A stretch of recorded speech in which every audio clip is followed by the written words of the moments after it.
So I think I'm online. I'm not sure. I'm definitely not sure. Oh, I see my darling. Sisla. Duga singa magis ne am mangi online. Okay. Assalamu alaikum. My darling. My darling, I'm yet to call you, but I'll call you when I finish. Assalamu alaikum. Malena nuyu. Folen muntineka. I hope ne yena am a great weekend, and then to pare di pare pour celebrate Gambia at 58. So congratulations for all of us going this far. Te xam naa ne am na ñu ko liggéey. Excuse me. Sorry. Te xam naa ne am na ñu liggéey ñu start understand nga the process ba ñu war a am suñ independence ba tey ñu egga fii nii. But just like looking at Gambia at 58, so today I want to talk about my perspective, my own nima gisee Gambia, and what I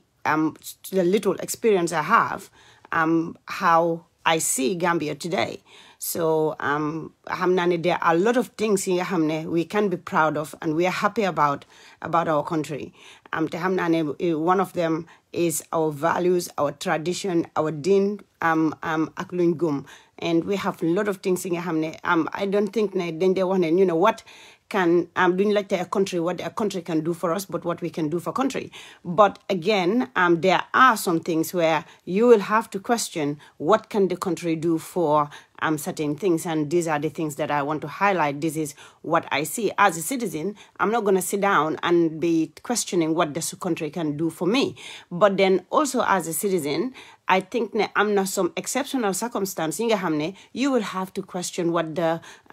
country can do for those particular citizens. And I'm talking on my behalf as I am a Gambian, a full-blown Gambian, parents and me being a Gambian. So I think I'm not some certain right to talk. And then so bugewa. Nobody then they want like you live in the diaspora, so come down your tanghal. But you know, we living in the diaspora, we are also from Gambia, and then you plan to meet one day in the future to return back with our children in the country. And then also not only that in the diaspora, but there are some people they are living in the country. You get them through life challenges. Gambia waron provider and making sure that they are safeguarded, they are protected, their lives are valued, and also linga hamne moisen entitlement, they have it like new amsen entitlement in the country. So lima buga pulma remind the people ñi nga xamne ñu mad, because so buge lal this topic sometimes is very sensitive, because another person dina ko gisee differently, but again we are going to be unapologetic to our views and the way they see things until things will change. Man luma gis si Gambia at 58 years today, a citizen is in the country like me, like many others. They have people, they are born with difference. You born with real challenges. It could be mental challenges, it could be physical challenges, it could be health challenges. It could be so many challenges. But again, for 58 years today, with 3 different governments, ñi ñoo take over, one for 33 years, one for 20-something years, and then now one for almost 7 years. Nga hall in the country, bi nga education, ñepp bi xamne education is a right. Is a right. Education nekut ne dang ko demand because of nakatorisa danga just is a right given to all citizens. So tay bi ni ngay gis Gambia nga dem to most regions and then most villages in the country, they don't have special education for people ñi nga xamne dañ am disability. So ba pare ñun ñu ne education is the key of life. ñu ne education is the key. Danga buga pul sa dom mu janga, danga buga pul sa dom mu become someone. In that country, they continue to abuse the right of these citizens. Because how dare the government for 58 years cannot provide basic education for people? They are born different. What lan moo fa nekk, what do the country want to prepare those citizens for? Ndax ñoom they are not entitled, ndax ñoom they are not human enough, or they are less citizens. Ndax ñooñu seen parents yi they are paying tax like you and I are paying tax. I am paying tax. Their parents are paying tax. They are taxpayers. So how nañ la ñoo génnee ñu continuously for 58 years ñu sideline leen and don't provide education. The blind, every single region war naa am a school for the blind. ñi nga xam ne they are visually impaired. Koo xam ne dafa def sa doom warut a toog kër because mënut a dem si mainstream school because mënut a dégg teacher bi. Number one is where are the hearing aids, the hearing department? Pour ñu mën a make sure the audiology. Pour ñu mën a make sure rek ne these kids are well equipped. Pour ñu suñu waree dem sax in mainstream school mun nañ faa war a toog because mun nañoo hear, they can hear the teacher. ñeenay dañ am different, so just hearing aids minute ne am na kenn ki nga xam ne boo yuuxoo si noppaam yi maale mu ngi fii. So hearing air fluid am bi demee down loo wax mu dégg ko. So air fluid bi demee up loo wax du ko dégg. So what happened to that child? In the UK, the child have the right to be in school, and there is a school provided for a child with his condition. Yo, so ame sa doom, so ame cerebral palsy, then that child is just gonna be remain at home. Koko dafa toog kër mënuta dem benn school because there is no school provided for that child around their area. ñene so waxee ñene la am nañ school for living luñ la leen njëkk a oyal mooy St. John's. St. John's is in Combo. Foog naa am na beneen bi nekk 6 provinces. But how many children can leave their homes to attend these schools in different regions and return back to their homes? So which means ne dang leen deny the right pour ñu am education. Dang leen deny the right pour ñu mun a dem school like everybody else. Gambia at 58. ne amuñ providing schools in every single region pour xale ñu dem school. Lolo is discriminatory. Lolo is an insult. Lolo is an insult to people like me. Tey bi suma fi bëggoon a génn ma dem Gambia dama am pour ma dem ma stay si region bi nga xam ne suma neexutee sax waaye foofu moo am education bi nga xam ne suma doom bi dina ko mën a provide that education bu mu deserve. So ndax ñii nekkuñ citizen of the country. Su ñëwee si orphans is the most neglected. Naka doon sax dañ neglect the orphans. Demal Bakote bi boobu noonu Bakote si lifin bi foofu la nekk naka doon sax foofu lañ am the orphanage in Bakote, the government orphanage. Go there nga xool the neglect bu nekk foofu. A country bi nga xam ne joxuñ ñi nga xam ne dañ am ñoom ñoo gën a disadvantage joxuñ leen seen right. ñu continuer te impact bi is massive because gis nañ ko ba tey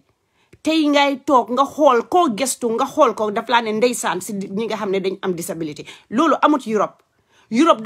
doo seet nit ku nga nekk si biti nga génnee sarax nga ne danga koo jox ko am disability. Demal nga try ko. ñi dëkk Europe man maa ngi wax man kenn dëkkuma Europe ñi dëkk Europe suñ bëggee génnee sarax du suñu am disability ngay dem nga génnee ko. In Gambia soo bëggee génnee sarax da si disability ñi am disability foofu ngay dem nga génnee ko because ñooñu lañ laa wax ndeysaan. Waaye lan moo indi ndeysaan bi? Lan moo indi tey ba léegi nga am so many ñu ngi am seen doom yi di ko bàyyi si gannaaw because the impact bi nguur gi wala jël mu impact ko si ñi nga xam ne dañ am disability def ko at 58 years. What do the children or the community ñi nga xam ne dañ am disability in that country, what do they have to be proud of in that country? Lan la seen parents yi am pour ñu proud ko in that country when the government cannot provide them a basic necessity in life? Give them education. Bi nga xam ne is their right. Healthcare, right to healthcare is a right. Right to education is a right. It's a God-given right to every citizen in that country. So then isolate. Because fee education, nit yi suñ amee the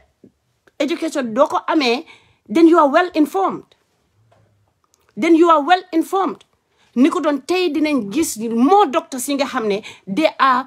persons with disability. Tey dinañ gis more teachers yi nga xam ne they are persons with disability. Dinañ gis more naka doon sax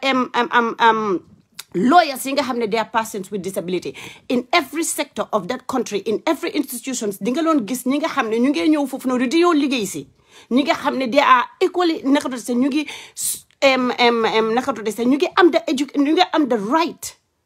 ñu ngi am the right ba pare ñu am the enabling environment pour ñu mun a realize ñoom seen dream and become who they want to become. loolu moo fi loo nekk Mali tey mu ngi dem school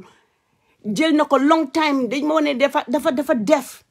but in school mu ngi receive the therapy the physiotherapy bi mu soxla and the speech and language therapy bi mu soxla tey bi maa ngi mën a communicate ak suma doom xale boobu su nekkoon Gambia because moromam mi ay hundreds ñu nekk in Gambia today they cannot express themselves because joxuñ leen the enabling environment. suñu waxee ñu ne la social services. What is social services doing in that country when they are present in that country? Ba léegi yaa ngi am some with global developmental delay, some with learning challenges. They are sexually abusing them in their homes or on the streets. Some of them, waxuma all. Why? In the presence of social services in that country. Foog naa ne man pour man moo nekk the most heart-wrenching institutions that are in the country there. Because ñoom on their watch ñi nga xam ne dañ am mental challenges are roaming the streets and getting pregnant muy naka yi nga xam ne dafa ñu ngi get sexually abused on our streets te ñu ngi produce children and those children ñu ngi leen a bàyyi in the mercy of others o ñu dugal leen si fi nga xam ne ñoom seen boppa nekkuñ di meet their needs. Who is there pour gis ne these orphans ñi nga xam ne ñu si kër yi nga xam ne understand nga whether they are loved or they are not loved is not the question here. But dañ waroon a make sure rek ne social services is going into the houses and making sure rek ne these kids are having the education buñ deserve ndax seen nit si ñu ngi leen a mit ndax they are receiving the care and support bi nga xam ne moom lañ entitled to loolu naka because among these kids they don't have the parents to give them the guidance, the protection and the safeguarding biñ soxla. And this is the Gambia at 58. waxuma ne amuñ lu ñoo proud of de. I'm just highlighting some of the things yi nga xam ne we are not proud of. So this is the country that we are celebrating at 58. bi nga xam ne mënuta dafa use the section of society mu jël leen completely isolate leen. Because provide leen with the necessity, provide leen with the protection, the safeguarding, and then mu provide leen with opportunities. Pour ñu excel in life and realize their full potential in life and become who they want to become. And duñ dëkk si mercy bi nga xam ne si mercy of others. Some suñ leen abuse duñ amuñ no government bu ñëw taxaw pour make sure rek ne the rights of these kids is maintained in that country. Te ñu ngi relieve the life bi nga xam ne moom lañ soxla. When it comes to the healthcare is the most heart-wrenching institution in that country. Another one. What lan moo fa nekk because man fii su ma demutee appointment sax laa wax appointment man su ma ko demutee dinaa dégga 1 2 3 sa docteur bi right to this other department pour ñu gis ne yaa ngi fail pour meet sa appointments pour nga provide the child because nguur gi dafa ne even yow parent bi yow soo amee naka todi sax yow parent bi am nga all of the parental responsibilities for your kid. But duñ la bàyyi for 1 minute pour nga neglect that child because amuloo the right because the government is there pour mu oversee ne gis na xale bi dafa am disabilities but am na right ñoom seen bopp xam nañ ne am nañ yi nga xam ne ñoom tamit mën nañ use those things pour ñu gis ne xale boobu noonu ndax parent bi nga xam ne dafa am 100% parental responsibility mu ngi meet the needs of those kids. So man fii dofuma so xanaa ma bëgg a ñaaka suma doom xanaa ma bëgg a ñaaka suma doom pour ma neglect ko suma biir kër because nguur gi duñ ma ko allow because xale bi every time mu ngee dem si school bi ñu ngee gis because xale bi su demee si school Mali is not toilet trained su demee si school bi foofu noonu dañ ko génnee ñu ngemba ko ñu raxas ko ba mu set ñu ngemba ko suñ ko ngemba dinañ seet ndax am na any marks si yaramam bi loolu ñu ngi ko gën a protect even in the school ñu ngi ko protect at home because suñ gisee xale bi mu ngi am mark o mu ngi ñëw mu ngi distress o mu ngi tilim o am na something li dem wrong dinañ o parent bi pour laajte ko lan moo xew. Why all of these marks te marks yi suñ ëppee doole ñu report la straight si social service suñ gisee anything li nga xam ne they are concerned about because the social service is effective in this country. Because dañ nekk di seet pour ñu gis ne xale yi ni they are not neglected xale yi ni duñ leen abuse. So even school bi am na so much li nga xam ne mun nañ koo def yi nga xam ne mu ngi continuer to protect the life of these vulnerable children. What do Gambia have for these kids? That is what you should ask. And the whole country, waxuma su ma ne the whole country I will be wrong. but we just see it as it's normal. It's normal pour abuse mu continue. It's normal pour neglect mu continue. It's normal because the people accept the realities of what is happening. Who is there advocating pour ne gis ne all of these schools, all of these regions, the villages and towns where there is for hamne is good enough. Pour mo a school for everybody else. It should be good enough pour mo a special education binga hamne is next to it. But no, because so joxoñe so waxe ndeysaan niñ la njëkka seeta niñ la njëkka ñi nga soo gestoo ki nga gis moo nekk ki nga xam ne is blind mu ngi téye banta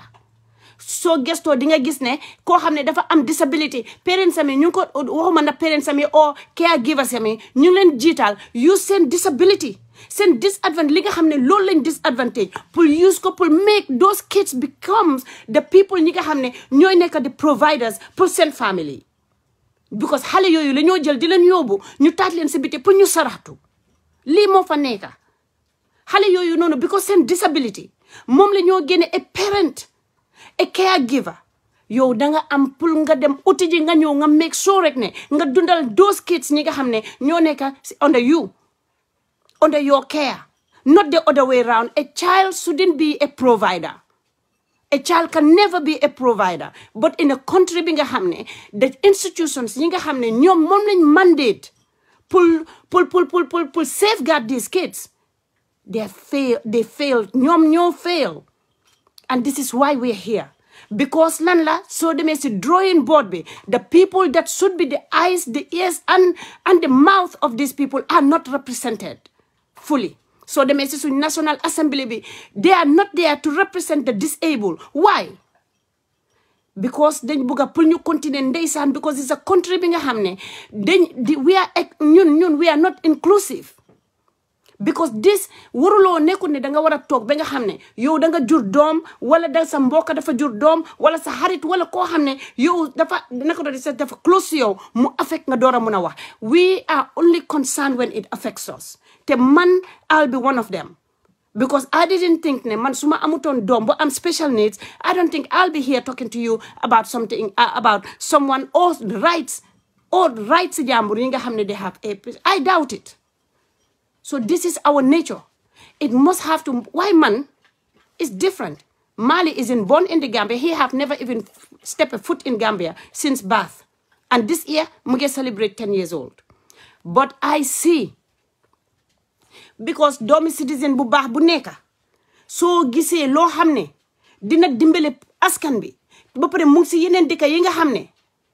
mu ngi ci yeneen dëkk yi nga xamne ñeneen ñi ñu ngi seen njëriñ ñoo you just cannot help it but wish ne mu ngi sa biir dëkk but it will come down no wish rek just a wishful thinking ba pare nga dem tëdda nelaw. You have to work, you have to advocate, you all have to continue to have the conversation. You still have to dialogue ba nga gis ne the right things mo happen because it's never late.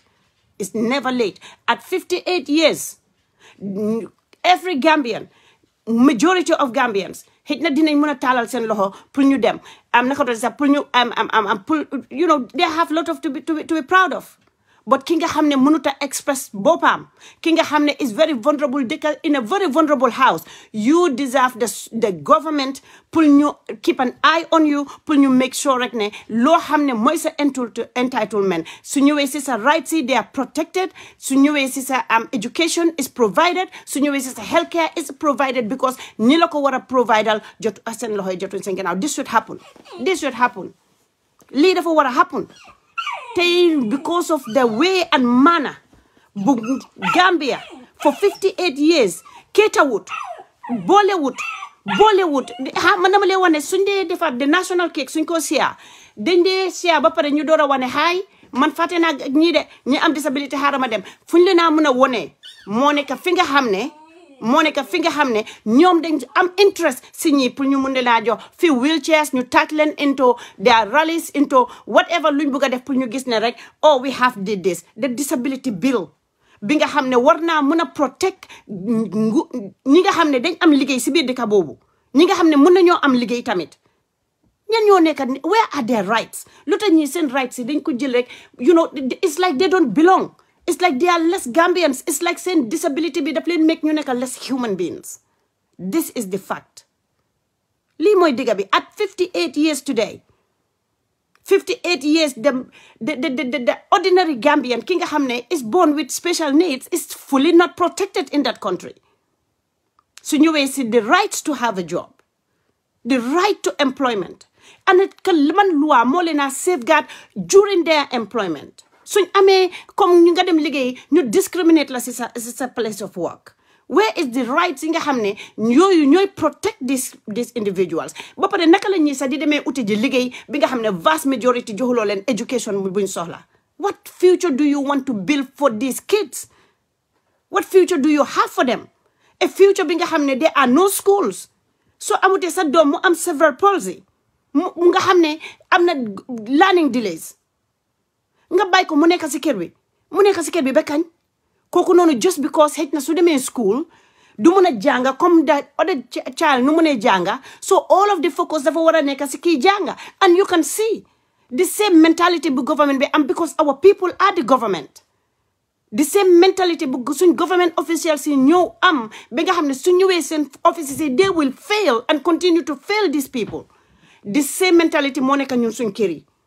We will have our special needs children. Ñu am suñ yeneen children yi nga xam ne they are without special needs. Suñ focus bi si ñooñu la ñoo nekk because ñooñu lañ foog ne ñoom ñooy nekk someday someone ki nga xam ne dina dem liggéey mu indi salary. Does it have to stop there? Ndax noonu la war a mel? Ndax noonu la war a continuer? Ndax ñun noonu lañ war a see human beings? ñi nga xam ne yàlla moo la jox the same equal opportunity pour nga am doom bi nga xam ne yow yaa ko jur mu wàcce si fii te amul benn special needs yàlla equally joxaat la the same opportunity pour nga amati beneen doom bu am special needs. Kon yàlla yow nga xam ne yàlla li fi nut naka tooti sax naka faram fàcce wut kan mooy kan. Daf la jox responsibility, how you manage your responsibility, how you go against naka tooti sax pour continuer pour nga def sa responsibility ak xaw ma naka laa ko waxee sax because Gambia sooy wax doole xam fooy starté ak fooy ene. Fooy starté ak fooy ene. Lii moo tax ku jóg mu saaga leen. The awareness bi war a happen fi mu waroon a starté mooy the Gambia force mooy suñ institution yi force ñoo waroon a provide these things because suñ provide equality. Nit yi dinañ mën a gestu pour ñu gis ñi ñu xam ne ñun yëpp a am si country boobu. Soo bilee school nga bila leen school. Soo bilee university nga bila leen university. Suñ amee college bu ñoo dem ñi tam ñu am college bu ñoo dem. Suñ jeexalee high school ñu am fu ñoo dem. Waaye nga bilalu leen nothing nga bàyyi leen si biir dëkk bi ñu nekk di continuer di soona. Ñu continuer di soona. Yow soo ki nga xam ne yéen a ngi bokk ndey ak baay. Every day nga jóg nga sol sa uniform bi bàyyi ko si kër gi because moom dafa am challenges moom dafa am disability. It's either the child is blind, it's either the child is deaf, or dafa am physical disabilities, or dafa am global developmental delay mooy learning delay nda dafa am learning delay dafa am mental health delay. Di nga gis ñeneen ñi dañoo continuer di provide pour seen doom yi nga xam ne ñoom amuñ challenges pour ñu continuer di excel in life whilst this lan nga expect ne ki nga bàyyi kër every day mu ngi toog ñeneen sa ñu leen a nuba. What life do you think ne moom nga nekk di leen prepare for the future? Ban li nga leen a prepare moo nekk one day ñu toog nga xam ne dañ seen disability dañoo gën a because amuñ no help amuñ the adequate help adequate support buñ soxla so mënuñoo advance. Suñ soxlee speech therapy is not provided by any government pour ñu am ñi nga xam ne with help dinañ mën a excel. You continue to leave them to sit down at home and play on the streets. People di leen gis di leen joxoñ di leen oye names di leen continuer di leen ne ndeysaan. That is the eye ñooñu noonu la ñoo liifee bañ dee am na some of them ñi nga xam ne juddu nañ bañ dee ñoom amuñ bànneex te fi ñu waroon a eega ak li ñu war a defal dëkk bi gars yi mënuñ koo def because helpuñ leen pour ñu eega foofu noonu enabluñ leen joxuñ leen that enabling environment pour gars yi ñu excel in life. This is what Gambia 58 lu ñoo celebrate. Somebody like me, a Gambian national, and I will not say I'm young, but I think I'm still okay. Mun naa classify suma boppa as a young lady, right? Su ma nekkoon in Gambia duma jox voice pour ma speak out, duma jox voice pour ma advocate, duma jox voice because before my am those voice to sit down and be talking be sitting down to advocate kon def ma loon jox voice bi because dama find suma voice bi how I can even manage in that country first from the shame is that country where you will have a child with special needs and then lolu dafa equal to shame straight away. You are already shamed. You are already shamed. So foog nga find sa voice bi yow sa boppa pour nga taxaw pour nga mun a strong first number 1. Number 2, yaa ngi daw the energy bi nga use pour nga ñëw taxaw di advocate yaa ngi use that energy pour nga daw pour nga mun a ut li nga xam ne loolu nga mun a provide pour nga continuer di meet sa doom yi seen needs yi. That enabling environment is not there. That level playing field is not there. What kind of democracy? But democracy la ñoo xeexal. Democracy is to speak your mind. Keneen mu ngi toog ki nga xam ne mun naa speak one day his mind mun naa express boppam but dafa need that extra help bi yow boo needut yow da nga juddu nga commencé di wax nga dem toppatoo ji sa soxla yaa ngi dégg amuloo nothing li nga am pour worry about yaa ngi gis amuloo nothing li nga xam ne pour sa vision that you have to worry about but because affected la so dinañ continuer di duñ care ndax special education provide nañ ko or not because a family member is not affected because government bi nga support they're doing as long as you are concerned they're doing the right thing because the opposition kooku dafa bëgg a use the rights of these people pour mu advance mon political career and then at the end we remain here 58 years the result it doesn't matter who contributes to the failure or who contributes to whatever. At 58, the bottom line is Gambia is here. Munuta provider, even the young girl, pour mu muna tie bogem or bodomam, pour mu walk on those streets without no discrimination. Fi man judo ma fi de. Why feel suma dombi judo? Te dama muna tie suma dombi ma walk the whole length and breadth of the UK. Te expect to man nobody. Because man xam naa ne am fully protected te suma doom xam naa ne is fully protected ku ekkati gémmiñam mu wax dara suma doom bi li nga xam ne is discriminatory luwa bi dal sa kaw so man enable na ma man jox na ma the courage jox na ma the backbone pour ma ñëw taxaw ma ne man dama jur doom bi te duma ko mën a rusee te duma ko ragale because xam naa ne awma nobody man xam naa ne awma nobody koo xam ne dof na dina pes na ko pour mu ñëw taxaw mu discriminate suma doom loi bi dina dal sa kaw dalaat sa kaw façon loi yooyu la ñoo advocatal in the country pour ñi ñu am voice pour ñu gis ne social services mu ngi dugg si biir kër yi nii di gis ne xale yi abusing leen seen own home pour ñu gis ne they are protected ñi nga xam ne ñoo leen amee ñi nga xam ne ñoo war a seet xale yi nii ñu ngi seet xale yi nii nga xam ne duñ leen bàyyi pour ñu vulnerable on the streets ba nga xam ne duñ leen bàyyi pour ñu be sexually abused physically abused verbally abused duñ continuer di impact seen mental health in a negative way di continuer di leen seet in a way bi nga xam ne is not in the good light di continuer di ñàkk school buñ dem nga xam ne duñ advance in their lives duñ nekk in a position to hold jobs yi nga xam ne they will pay dividends to continuer pour nga xam ne bu dee nit koo xam ne la dafa am talent mun naa nekk dafa nit ñun nañ koo gis fii Bill Gates is a person with is on the spectrum on the autism spectrum. They're doing wonders. Lu tax ñun mënuñoo am those opportunities. Waxuma ne pour ñu provide billionaires, that's fine. Loolu noonu moom si yàlla ne des ak borom ak li ko yàlla may. But we work towards it. Because dina am engineers yi nga xam ne ñu ngi toog ñi nga xam ne ñooñu mënoon na ñoo give back si country bi suñ leen joxoon just ñu jox leen the extra help. Dinañ loon am scientists yi nga xam ne they are in our homes yi nga xam ne tey ñu ngi leen a joxoon ëllëg ñoom mënoon na ñoo nekk an inspiration bi nga xam ne wall bi dinañ leen look with a different light. Waaye soo leen joxee the chance and the opportunity. Waaye soo leen bàyyee ñun toog si biir kër gi how will you know who they could become? Naka nga koo xamee. So jëlee seen parents yi ngeen beat down leen ngeen bàyyi society beat down their parents ba nga xam ne suñ gisee suñ juree doom bi si la ñoo ekkati seen loxoy di jooy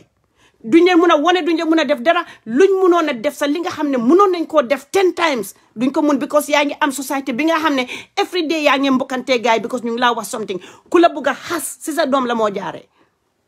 ku la bugg a saaga si sa doom la moo jaaree ku la bugg a wax lu ñaaw si sa doom la moo jaaree ku bugg a joxoñ sa doom la moo joxoñ ku bugg a saaga sa doom la moo saaga ku bugg a wax ndeysaan sa doom bi la moo gestu pour mu joxoñ at 58 years since buñ génnee suñ independence is a shame is a huge shame is a huge shame danga am pour nga toog nga ne what can these parents be proud of ñu ne lii moom lañ am si suñ country pour nga xam ne because we are special needs parents or we are foster carers or we are caregivers ñi nga xam ne ñun ñii naka doon sax ñii ñoo la ñoo liggéey ibi wuñ sax departments ibi wuñ sax care homes continue wuñ di build careers yi nga xam ne fii nit yaa ngeen liggéey fii nit yaa ngeen nekk support workers and they are earning their living fii nit yaa ngeen nekk social workers yi nga xam ne dama leen ne social worker yi nga xam ne they are changing lives ñu ngi impact di help the vulnerable di making sure rek ne these people ñu ngi am good quality life si seen in their own homes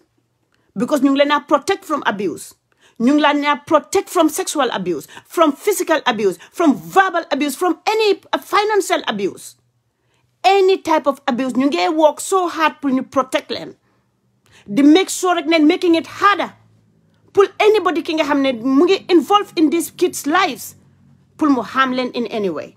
waxuma ne cases du fi lay am yi nga xam ne it's not negligence su ñëwee si party the social services or the people or institutions yi nga xam ne ñoom ñoo responsible for those particular ñu ngi am fii failure but they're using this failure people are holding them accountable but in Gambia ñu bàyyi leen so vulnerable for so many years loolu lu moo indi rek moo nekk ñu continuer ñu nekk di notal di nekk di tuutil di look down like they are less citizens soo bëggee sarax soo ko duñ la ko joxee soo bëggee génnee dañ laa ne nga dem joxe ko kër bi nii because ñu ngi amee special needs lu tax di seen sarax bi duñ ko génnee Europe fii nii pour ñu joxoñal la kër jàmbur ko amee special needs man bu ma juddoo ba tey kenn mësut a jox Mali sarax lu tax xanaa nekkuma Gambian ndax deretu Gambian dawut si yarami Mali bi xam nga lu tax because dofuloo jine jàpp la jine pesu la sax because jine pesu la sax lan moo tax on social media ak any other media platform or even in fii fu ma dëkka or anywhere du ñëw ñu joxoñ Mali particular ñu xool Mali joxoñ ko ñu ooye ko all of these ignorant names because xam nañ ne Mali is deaf but his mom is not deaf because xam nañ ne naka doon sax Mali might not able to express himself fully but his mom can because xam nañ ne seen dof lu bi yëpp duñ ko ci boole because I am one person ki nga xam ne dinaa taxaw ma ne anybody koo xam ne soo ma bëggee saaga you can man am naa lot of bad things yi nga xam ne people can talk about lot of man maa gën a imperfect any imperfect human being man maa gën a imperfect di nga ñëw nga joxoñ ma nga wax lu nekk but you are not coming through my nga jël di bàkku doo pour nga ñëwee ko suma doom bi it's not possible because lan la dama nekk si country bi nga xam ne dañ ma empower su ma nekkee di seet suma doom bi ki nga xam ne xëy na mu dafa feebar ma toog ñu fay ma suma bénéfice ma toog ma seet suma doom bi su tanee ma dem jëli jiwaat suma liggéey ma liggéey te su ma demee naka la suma doom bi ñu ko provider pour mu nekk si school man tamit ma mën a dem liggéey mun naa toog suma liggéey suma biir néeg bi ma liggéey because dañ ma jox voice because man fooguma ne su ma nekkoon Gambia aw ma opportunity pour ma ñëw Europe fooguma ne di ngeen ma gis maa ngi advocate I doubt it I seriously doubt it but jox nañ ma opportunity jox nañ ma chances because gis naa ne am naa ñaari doom ki am disability ak ku amul disability ñoom ñaar yépp ñu mun a am school di dem school kii am disability moom lañ gën a jox sax moom moo gën a am sax because moom man fii lay toog man du ma ko yóbbu school du ma ko indi school fii lay toog ñu yóbbul ma ko school ñu indil ma ko suma bunti kër bi suma doom bi amul disability bi dafa dugga boss mu dem school o mu ride bicycle am bi o mu ride scooter am bi o mu dox mu dem school ba pare ñu jëlalaati la jugalala naka do escort xam naa ne suñ dëkk bi eeguñ foofu man xam naa ne suñ dëkk bi eeguñ foofu eegaaguñ we are still developing country amuñ those resources but leena lañ mënut a ñàkk mun a am moo nekk ne ndax Gambia ñàkk nañ ba nga xam ne special needs school pour ñu provide ko for these kids ñàkk nañ loolu but mun nañoo build schools because 1975 ba léegi ñu ngi am schools xaw ma 1965 ba léegi ñu ngi am schools in the country man maa yow ñun yëpp jaar nañ ci school yooyu waaye lu tax ñun suñ doom yi nga xam ne amuñ special needs mënuñ leen a ibil ban school center even center fi nga jël sa doom bi nga bàyyi ko foofu nga am sa few hours break fi nga xam ne dina am sensory needs pour sa doom yi mun a nekk foofu noonu center sax mënuñ ko provider soo waxee ñu ne la am na few schools ekkati sa loxo yi nga compter ndax nga compter fukka 10 schools in the country in a whole country. So yes, we have a lot of things to be proud of in that country. But suñ country bi dafa continue di isolate, di exclude. Because even disability bill bi suñ ko enacted sa is not implemented. It's not implemented. Gambia ngay gis ko am mental health ba léegi mu ngi dox si on that street and getting pregnant. How? In the presence of social services. In the presence of social services ko am mental health challenges mu nekk si yoon bi mu pregnant on that street ki nga xam ne mënut a look after boppam because of challenges yi moo demee yim am kooku naka la mën a look after boppam during pregnancy ki nga xam ne majority of the time they rape them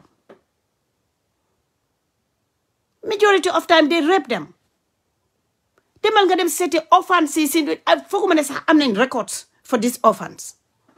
because nekku ne just ñeneen dañ nekk orphan because seen naka seen yaay dafa dem tulu naka sa delivery maternal mortality am na ñeneen ñi nga xam ne ñoom ñu ngi seen kër yi seen yaay dañ gaañu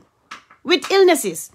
or with accidents or whatever the case is. Those kids are left there. I don't think so they are even recorded. Who is looking after these kids pour ñu make sure rek ne these kids are not facing no abuse in their homes in the absence of their parents? Who is making sure that these kids needs like food? They're having their meals, their 3 meals a day. Who is making sure of this? Whose responsibility is it? Man maa yow dañ mën a jógee dañ am the powers pour ñu jógee ñun suñ kër yi dem make sure rek ne xale bu nekk am naka doon si Janjanbureh te yaayam dafa gaañu o papaam dafa gaañu o both parents gaañu nañ ndax ñi ñu ngee lekk. It's not our responsibility. This is where you expect the country should give back to these kids. What do the Gambia have to offer? So you will see the most vulnerable. The most vulnerable. Where is the protection? Where is the safeguarding mechanism? What is in place for these kids? What future do you want for these kids? What future? ñeneen ñu jël leen dañu laa jël dugal leen si som daara waxuma ne daara is not good education. Daara is que man suma boppam ni wax ñoo jaar naa fa. But demal nga dem seeti some of these conditions of these places. So demee foofu xale yu vulnerable nga faa fekk ñu jógee from vulnerable families. ñoom nga faa fekk 3/4 bi waxuma all. te waxuma de am na yenn Islamic school amazing Islamic schools yu fa nekk. But am na yenn daara is better to close them down. Because yenn daara yella foofu la xale yi di jógee di dem saraxtu di indiwaat. A child shouldn't be a provider. Child musuta war a nekk a provider. A child shouldn't be engaged into labor. Most of these kids soo demee nga seet leen ba seet leen is either ñi doom yi nga xam ne la dañ leen joxe pour ñu yar leen o doom yi nga xam ne la they are orphans o ñi am disability nekk si school naka si street si di saraxtu di indi kër ñii di ñëw di jaay di indi kër. This is what they lan moo fa nekk yan mécanisme moo fa nekk bi nga xam ne government bi war naa make sure rek ne ñii dañ war a seen rights dafa war a be respected in that country. Child labor in this naka doon is a 58 years of the country. Child labor ba léegi mu nekk foofu. Xale yi di dem di jaay di indi pour dundal ay mag yi nga xam ne ñu ngi si biir kër bi. Pour dundal adult full grown adults in that house. Pour ñu fay seen rent yi. Pour ñu toogal lekka ñu def ko si kër bi xaleel moo war a dem provide yi. I've never heard of that. man dama foog ne the adult moo war a dem pour mu dem mu provide for children, for their offsprings, for those kids ñi nga xam ne ñoom seen responsibility si adults yi ni la laay. So at 58 we have long naka do sa am nañ a lot to be proud of and a lot to be happy about, but also am nañ a lot to do for that country, for these people, because naka do sa no Gambian is more Gambian than them. No Gambian deserve na more, am na more rights than this. The constitution dafa guarantee rights for everybody. Waxut ne right pour Touray Kunda, right bi pour Ceesay Kunda, right bi ni pour Camara Kunda, ñi pour Keita Kunda, waxut loolu. Dafa ne Gambian citizens lii mooy li nga xam ne moom lañ yelloo. Ku yaxaluwaa lii la waaye nguur gi si boppam su ñoo yaxaluwaa because ñoom dañ war a make sure rek ne ñoom dañ war a make sure rek ne they are diverse. Nit yi dañ leen gis ñu nekk ak government bi nga xam ne they are inclusive, but all of the three governments biñ am government yi naka doon sa the late Sir Dawda, government yi naka doon sa Yaya Jammeh, and government yi Barrow, all same 6 and 9 for 58 years providing you with no education, special education for the villages and the towns and regions in the country. Children are still not able to access special education in that country. Bottom line. Nit nekk na si country boobu noonu ku ma gën a man ku ma koo xam ne man gën na maa nekk citizen or man si biir country boobu man gën naa nekk citizen anybody. So lan lañ foogee ne yow am nga right pour sa doome ñu dem school suñ ne education it have to be your two-legged children with two hands, with two eyes, with the mouth to talk. ñun yëpp la ñëpp a yelloo, every child deserves na pour mu am education, and until that is done then I don't understand what country we are building. Fi nga xam ne naka doon sa loi yi nga xam ne ñu ngi fa waaye enactuñ ko o loi yooyu noonu naka doon sa lifinuñ ko naka doon sa méeguñ soo ne ñu implement these laws pour ñu gis ne soo amee business bëgg nañoo gis one person ki nga xam ne am na special needs mu ngi liggéey si sa business. Soo amee a company bëgg nañoo gis one person ki nga xam ne at least even one. So ufa nga employ someone te soo ko employé tam am na rights yi nga xam ne because tey bii ne bu dee kooku si wheelchair la toog expect loo ne yaa ngi am sa li fi ne provide tam make sure ne the place is secure pour ñeneen ñi ñu mun faa liggéey. Su nekkee foofu noonu tamit rights am duñ ko abuse because of it's a person with disabilities. Te am na the education pour prepare ko for these jobs. Lu tax yow nga foog ne yow yaa am the right pour nga dugg si office yi nga liggéey waaye ko am disability amut office warut a dugg si office yi. Lu tax nga yow nga foog ne yow mën ngaa build institutions yi nga xam ne is strong for only Ramsa, even institutions yi nga xam ne am na yenn institutions yi buñ leen bilee am na fii every time yaa ngi gis changes. Every time yaa ngi gis changes nga dugg si yeneen am na ko sa department yaa ngi gis ñu ngi build ramps yi nga xam ne ñi am disability nañ fa mun a awee pour ñu mun a make sure ñu dugga ñu am access to the building. Everything si yoon yi sax buñ ko build dañ ko build bi nga xam ne blind si dinañ mun a am ñi nga xam ne they are visually impaired ñooñu tamit dinañ mun a sa jaala tali bi because nguur bi moo ko moom du yow du man. It's the taxpayers. It's to build a country for everybody. Pour ñu inclusive nga build healthcare bi nga xam ne ñii dinañ mën a continuer nga gisee nga jur doom bi nga xam ne moom si nekkatu sa life am dafa depend ak healthcare bi moo am, and you don't provide that because parents yi mënuñ ko provide, so the child should just suffer until mu die. Because why? Because it's just because the only crime would that child commit is being born different. So yaay bi or family bi suñ ko mënuta afford, that's their business. That's the child's business. You can just live until you die and then we just pray for you, bye. We move on to the next topic. That is the country we are celebrating at 58. At 58 years. So February, you don't have the treatment, you just go sit down at home. So amute kula dimbele. You don't have a charity to stand for you. You don't have family members or work colleagues or neighbors or somebody that is financially stable. You just can go home and just stay there until your time is up. At 58 years. at 58 years. So man luma wax rek li ma ñaan nguur bi moo nekk ne they need to build schools. They need to build special education school, make it accessible for all kids, because expect to law borom wheelchair or ki nga xam ne mu ngi doxee banta wala ki nga xam ne is visually impaired or ki nga xam ne amul sa hearing aids mu dem toog si school bi lu mu fa jàng amuñ naka doon sa nekkuloo di build on capacity building pour making sure rek ne am nga lot of teachers yi nga xam ne you prepare them for special education. What façon country moo nekk nii so man su ma nekkoon Gambia Mali amul benn right man su ma nekkoon Gambia Mali amul benn right suma moroom yi yaa ngi fa because seen doom yi amuñ benn right to school to go to school amuñ ñu bari ñu ngi soxla physiothérapie amuñ ko ñu ngi bëgg a physiothérapie amuñ ko pour seen doom yi mun a dox pour seen doom yi seen joints du mun a banku forever nga bëgg a naka tuuti sa speech and language therapist for your kid that is struggling to speak you cannot have it soo demutee yow soo amutee xaalis bi that child will just remain mute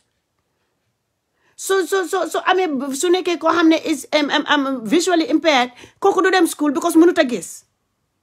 koo xam ne mu ngi toog si wheelchair kooku warut a dem warut a dox warut a def dara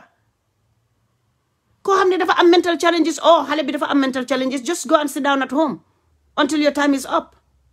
Then you can leave the world and just excuse us. What kind of country is this? What kind of country is this? Yàlla buur bi nga xam ne moom moo ñu sàkka ñun yëpp sax bukam bi nga xam ne daf ko binda benn bukam bi soo demee si Bible bi di nga ko fa fekka soo demee si Quran bi di nga ko fa fekka yàlla dafa cëral koo xam ne dafa am special ni daf ko cëral dafa cëral ñi nga xam ne naka doon sa the elderly daf leen cëral buur bi laa wax de ki nga xam ne moom a saaka man maa yow yëpp ba pare jox ñu doom yi ni pour ñu jur kooku noonu dafa teral pour mu waxte pour ngeen génnee zakat ngeen génnee naka da sadaka pour ñi nga xam ne ñoom they orphans the Gambia ñun moom dañoo build a country without them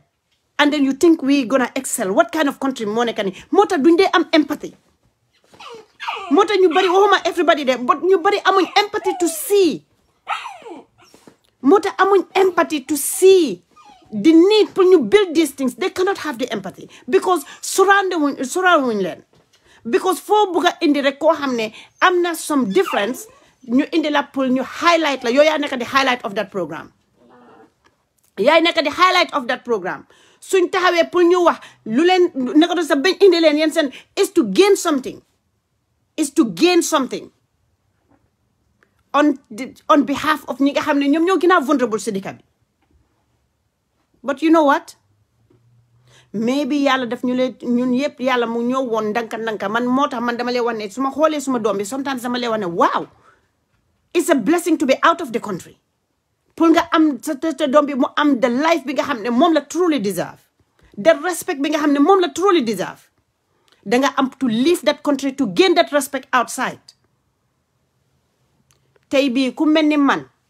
koo xam ne moom a gën a tuuti suma moromi jigéen yi xale yi ndaw yi nga xam ne they are conceiving ñu bari ñu ngi suñ yaawutee seen biir yi ñu bari ñu ngi daw seen doom yi because of the continuous shame and the shame fu mu starté moo nekk when you have a government ki nga xam ne their government is not built with the mind amuñ the minds amuñ the heart pour ñu bring respect on the table amuñ the heart pour ñu make sure ñu am na ko doon sax ñu build with difference amuñ the heart to be inclusive amuñ the heart pour ñu gis ne seen continuous negligence mu ngi cause lives of these kids because the life bu nekk di live is not waxuma ne value today because there are some kids ñi nga xam ne even they live in a poor home ñu ngi leen fa love they are taking care of them the best way they can ñu ngi ko fay gis waaye am na ñeneen ñi nga xam ne due to negligence of government moo tax tey bii ne xale yooyu noonu naka duñ live a happy life until they answer to their Lord they will not live a happy life moo tax tey mu allow pour a child ki nga xam ne a person ki nga xam ne dafa am difference pour mu walk on the street ñu ko joxoñ moo dafa allow the citizens pour ñu joxoñ those kids because su ko allow toon he will do something about it it will do something about it the government bi nga xam ne dafa inclusive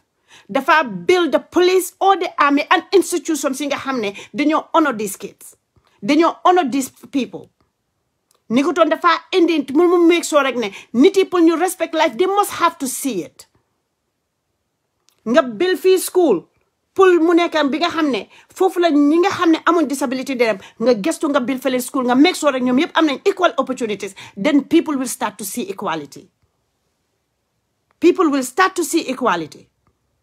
You have to manifest. Therefore, what until you see it, you don't only have to feel it, you have to see it. But then, some of the people am nañ doom yi with special needs gisuñ the need pour ñu advocate pour ñu taxaw pour laajte the question why suma doom bi mënut a dem school. Nga allow the society. Nga allow the society pour ñu am the audacity pour ñu mën a joxoñ gaay and then they will be verbally abusive. They can be physically abusive. They can be sexually abusive. They can be financially abusive. And you expect ne ñu suñ dëkk bi dinañ which fu ñoo move ñu dem where are we going to go? To what direction are we heading? Bi nga xam ne the potential scientists yaa ngi ko bàyyi si kër bi because yow sa boppa danga xool xale boobu noonu nga xeeb ko because the potential engineer mu ngi toog si kër bi is wasting because yow gisuloo the need pour nga war a invest into their careers and into their futures pour ñu nekk the person that they want to believe because yow yaa leen njëkka xool nga tuutiloon force. That is what happened at Gambia at 58. Buguloo jox the opportunity pour the young child bi nekk foofu noonu pour mu am the chance pour mu excel pour mu nekk a mom at the same time mu nekk a person ki nga xam ne dina mën a continuer ak future am di continuer di build career am and then they become an inspiration suñ country bi because joxuloo leen ko because xale bi su demee mu am doom however young amut lopitaan bu moo dem bi nga xam ne dinañ ko may garab pour doomam bi lu ndaw lu am li nga xam ne mu ko waroon a mënoon na koo demee sax mu jeexali grade 9 ou grade 10 jël na ko pour mu use ko pour dem uti ji wheelchair mu ngi ko jël pour mu use ko mu ngi daw lopitaan to lopitaan su demee ba foofu ñu jox ko slip mu dellu si waat si kër bi mu nekk di daw everywhere pour mu mun a am garab bu moo jox kooku joxuloo ko nothing pour mu go by joxuloo ko no opportunities nga ñëw nga ne dangaa émi pour xaw ma entrepreneurship ak yooyu noonu doo gis person with a special needs mom ki nga xam ne is a young mom pour ñu jox ko business pour ñu startal ko something pour mu nekk somebody. It just have to be everybody else. And then nga xool fan la ñooñu di commencé fan la ñooñu where is it fan la ñoo commencé where is the development ñan ngay develop tal ñan nga build office doo fa def ramp nga build a new school doo fa def ramp the special needs is not built in mind nekkut si mind bi suñoo build anything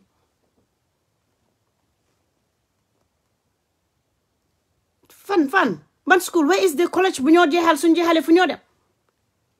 where is the high school fu ñu jeexale fu ñoo dem where is the primary school where is the nursery where is the center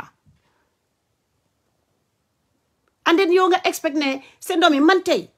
suma doom bi su demee school mun naa dem ma dem defi suma university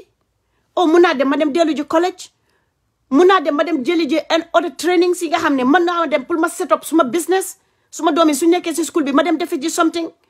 waaye ñeenay dañoo am pour ñu bàyyi seen doom yi seen kër bi pour ñu mun a dem ñu tëj leen fa pour ñu dem liggéey I have fundraised for somebody ki nekkoon teacher is a teacher in a school doomam bi born with cerebral palsy dafa am pour mu lock up ko si school bi si këram bi mu dem liggéey ba mu wàcca si la xale bi di door a naan xale bi nga xam ne have lot of health problems nga bàyyi ko foofu nga dem liggéey from 8 till 2 ba pare ba nga dem danga am pour nga génn sa kër am before time nga dem nga bàyyi ko foofu noonu nga dem liggéey xale bi naanut ci ñuñ nappeem ci ñuñ ko toonuñ ko side by side ñu ko toon defaruñ ko dara foofu la moo dem mu dem toilette si kawam ba naka la sax foofu la moo toog si biir toilette am ba yaayam ñëw mu ceeñ ko ba yaayam ñëw si la moo door a naan si la moo door a lekka si lañ ko door a ceeñ and where is the social services and all of this is happening while social services is in our country, while we have a ministry bi nga xam ne is responsible for kids, while we have police foofu bi nga xam ne naka do say they are responsible for the public. What institution? Yan. What do they have? Institution nga xam ne before ñuy mën a dem sa offer service ñoom seen bopp sa seen departments is that they are not even for now they are just there to collect salary. Woman duñ dee liggéey de because there are a lot of things ñoo def si biir. This is a whole country. Am na lu bari lu ñoo def li nga xam ne I'm not privy to. I'm just talking to things yi nga xam ne that is what making my skin crawl. Because once suñ indee xale yi nii the vulnerability of these kids soo leen gisee yow sa boppa fan ngay commencé agacé you don't know. And they are living in that country. And they don't have no social service being your move visit land. They don't have no government officials being your move visit land. They are not built in mind. That country is not inclusive. Gambia is not inclusive. How many the people there? Why that country, their institutions and everything that Link build, they continue to discriminate the disabled. They continue to discriminate the disabled. It's discriminatory. Ban kuneka mo joge somewhere. Nyato special needs school money ka sen region. Oxford Sen village or your town.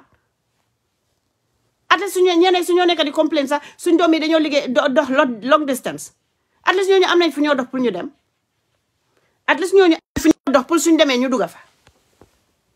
Ñeneen dañoo wane si taw bi ñëwee. Si taw bi ñëwee dafa seena. Toogu yi baaxuñ. At least ñooñu am nañ sax foo nga xam ne dinañ ne gis nañ something. Waaye am na ñi nga xam ne dañoo juddu bañ dee seen doom yi musuñu naa gis ñu enter in a school ñu sol uniform or sol anything or them anywhere. It's your responsibility until they die. Duñ la help with medication, duñ la help with food hampers, duñ la fa help with nothing. So he face a doom yi xiif, that's it. You don't have no department to run to pour ñu dimbale la pour nga fit sa doom bi nga xam ne dafa highly rely on naka tuddi sax on healthcare. Ki nga xam ne mu ngi am health challenges. They are starving in that country. Ki nga xam ne is so vulnerable. Some born with heart, some born with kidney problems, some born with lung problems, some born with how to call it, tumors. And could you believe they risk being hungry? They risk when you go through the day without painkillers? And the government is sitting down there celebrating 58 years. Mënuñoo dem school, mënuñoo am naka doon sa fépp fu ñoo dem seen wéet duñ ko mën a jël. Ñeneen they leave them in a condition bi nga xam ne soo ko gisee is not good for a citizen. It's not good for no human being. And we just sit down, oh, Gambia nice. So the 58, I think I will, back out from celebrating independence. Because man lima believe moo nekk the Gambia gaining independence to nga moom sa réew nga moom sa boppa luwaas yi mu nekk foofu pour ñëpp opportunity and chances for everybody waxuma ne duñ struggle but we struggle together while ñii di excel ñele ne la ñu bàyyi leen ñu continue like they don't belong. What kind of country is this? When you talk am na keneen kuy jóge feneen ne dafa ñoo génn for whatever reason Pulmo, instead of engaging you, they don't engage you. They don't want to discuss with you. They don't want to dialogue with you. Ñoom dañoo bëgg a def rek because ñoom seen cere ñu ngi ko siim loolu rek laay mën a wax. Because ñoom seen cere ñu ngi leen a seen cere ñu ngi ko siim that's it. But the child bi nga xam ne amut opportunity pour mu even ever enter in school because of number one, he's blind. Number two, is roaming the country. Amut naka do sa the streets. The streets bi nga xam ne is full of people with different characters and values. The criminal is on the street. The saint is on the street. The God-fearing person is on the street. The most devilish person is on the street. Nga bike up with the mercy of these kids. And social service sit down and pour ñu wala ne ñoom ñu ngi liggéey amuñ funding. Soo demee rek amuñ funding. Ñoom amuñ funding nañ la fa dëkka. But seen salary moom ñoom duñ de ba pare that department musu ñoo strike seen salary musuta manki. Musu ñoo strike di nga dégg teachers yi ñu ngi strike, nurses yaa ngi strike, doctors yaa ngi strike. That the social service department musu ñoo strike. Pullman, it led me to believe ne send salary ñu ko pay every month. So the country, the people are working to pay your salary so that you can have a job, so that you can take back to your children pour nga pay for their school fees and then cater for them pour ñu mën a am the education buñ deserve bi nga xam ne yow sa liggéey mënut a make sure rek ne safeguard na another person somewhere else save na a vulnerable child somewhere else waxuma ne social service duñ de liggéey waxuma loolu de man dama wax the vast majority of yi ma gis xale yi why are they on the streets I will have to question social services regardless of what amazing job you are doing or what how much su nekkute sa liggéey bu baax bi nga def I will still come and question you what is the person ki nga xam ne is pregnant how ma is having mental health issues and is walking on the streets and being pregnant whilst you exist because xam naa ne fii social service am nañ powers yi nga xam ne they can remove your child am nañ powers yi nga xam ne they can come and step in and things that are change why nga am power yooyu noonu ba léegi we are still here so waxee ñu ne la funding soo leen amutee funding why are you working soo leen amutee funding why are you there why is your institution still there xam naa ne am na ko sax because dama leen déggoon naa somebody ki nga xam ne mu ngi liggéey on so si rape case bi mu ngi ñëw mu ngi highlight of the challenges yu ñoo dem and stuff so if they explain maybe we might know but as far as I'm concerned I'm just looking at the vast majority of people ñi nga xam ne they have special needs and because we run a charity because because I have the privilege pour ma mun a see these kids I put it on video and speak to these parents. And then I'm speaking to them and then I'm seeing their conditions. I'm seeing it. Nobody is telling me. I'm talking directly to the parents. I have talked to so many people, uncountable. And I've seen the life they live. I'm in special needs school. I'm in school. Because nobody ever asked. I'm don't to school.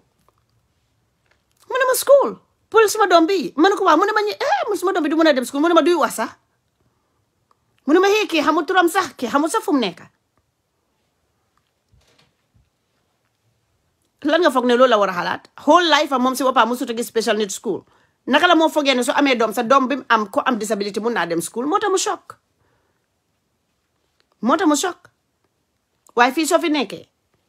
nga ne school naka la sa ñoom sa boppam ñoo laa nekk di wax da nga you know sa doom bi pour school ñu laa wax area si school yi nekk si area beeg yooyu noonu su soree sa kër how they will help you for your child to get to school su nekkee even su nekkee sa boor sax su distance bi sa doom bi mënu koo dox wala you know naka ngay transporter the child to the school they will step in pour ñu seet la naka lañ laa dimbalee sa doom because the schools are it's not gonna be matter of like you know pour ngeen discuss the schools are there the Gambia the schools are not there so kenn du la waxtaanal affaire school because duñ la waxtaanal li nga xam ne doesn't exist te suñu waxee rek dañ foog ne Gambia moom si combo bi rek la am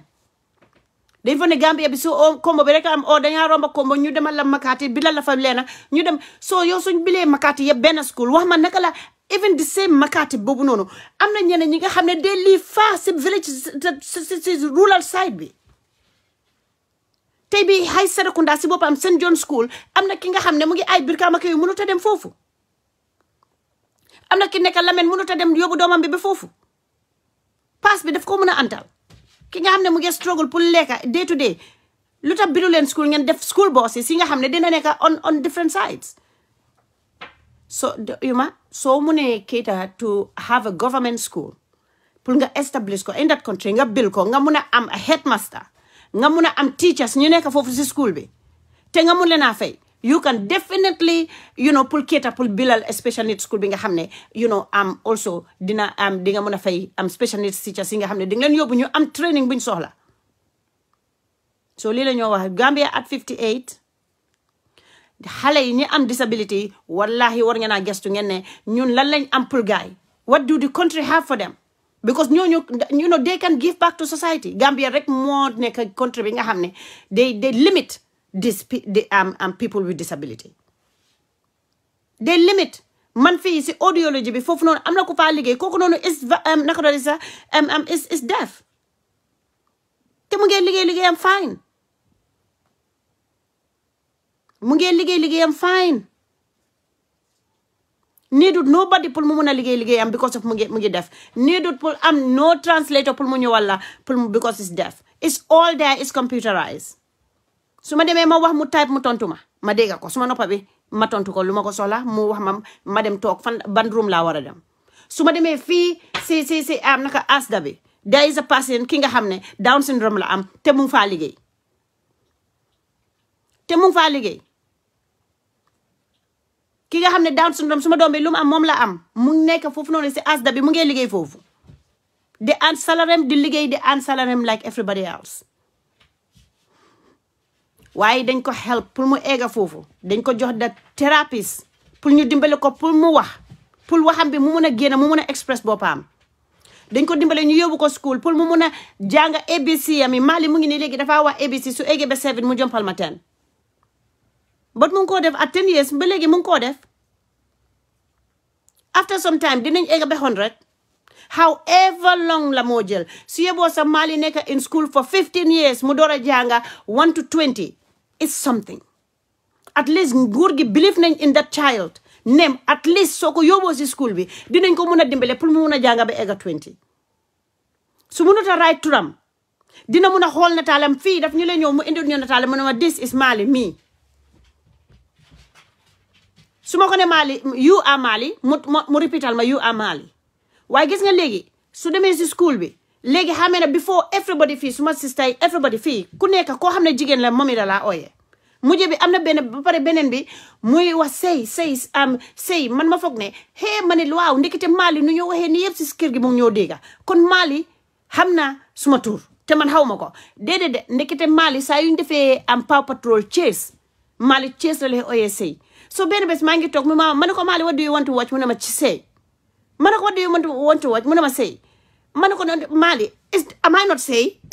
ma toog ma suma ba dama confused so ma taal am Netflix bi because da nga leen mën a gis all of these pictures mu gis Chase rek ma ne ko Chase moom ngay wax say I was so disappointed in a way but ma toog but you know what mu ngi dem through school ñu ngi ko woon signing ñu ngi ko woon nataal yi di ko identify like kuy mommy kuy daddy ñu ngi ko identify tey maam li daf maa ooyee mommy léegi hadis am na beneen time suma sister mu ngi ñëw fii mu ko wane mommy mu ne ko no you are not mommy mu joxoñ ma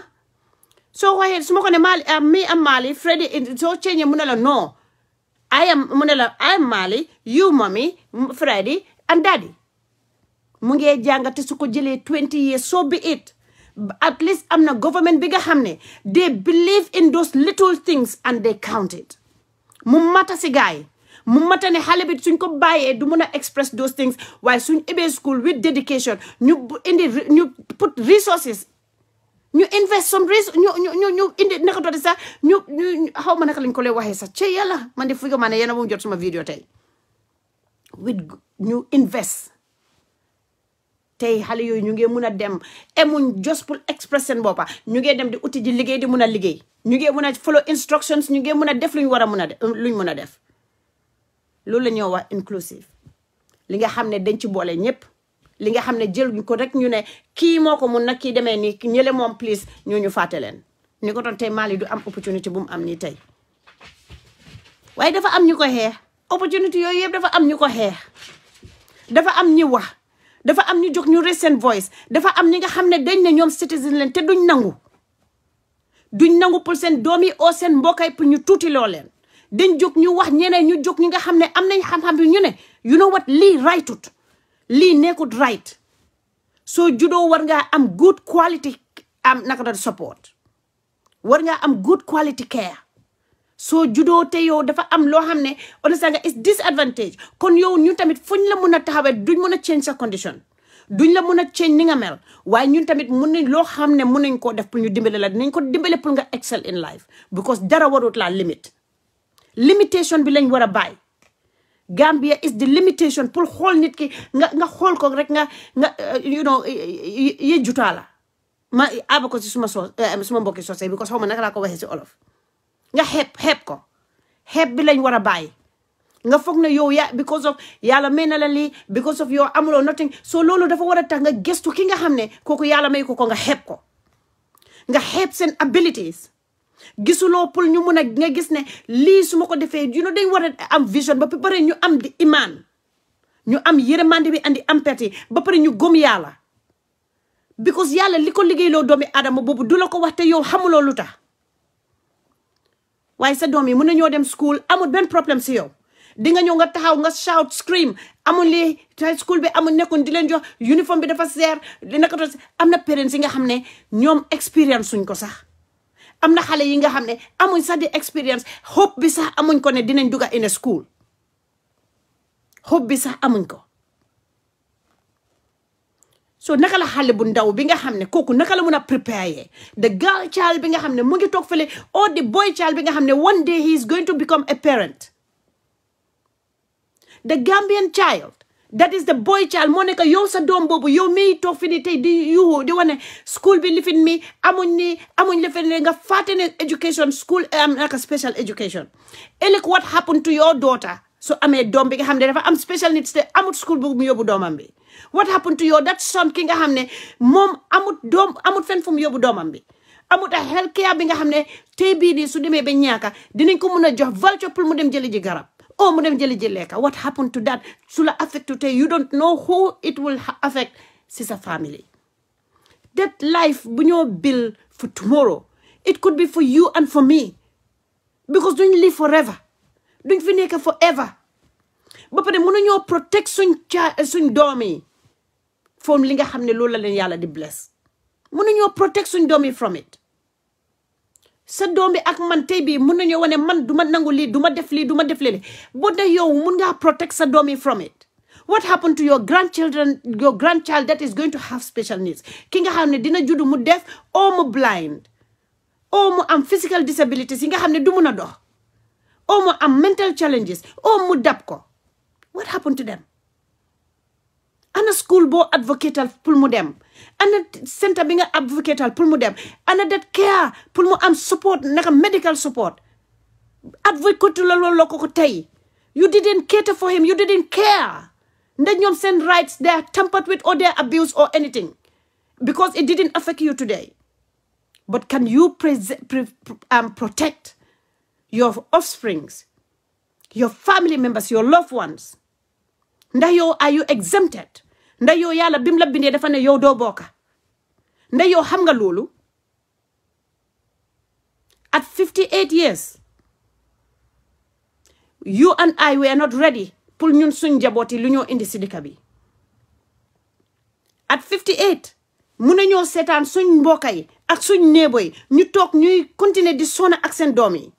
ñuy continuer di dem di saraxtu ñuy continuer di dem di ñàkk school di ñàkk health care seen doom yi ñuy gaañu wala ñuy torox seen biir néeg yi ñuy continuer rek ndeysaan ñuy continuer rek ndeysaan what happened su dalee yow sa doom te yow nekkuloo fi wala yow you are old and grey bi nga xam ne sa doole jeex na what happened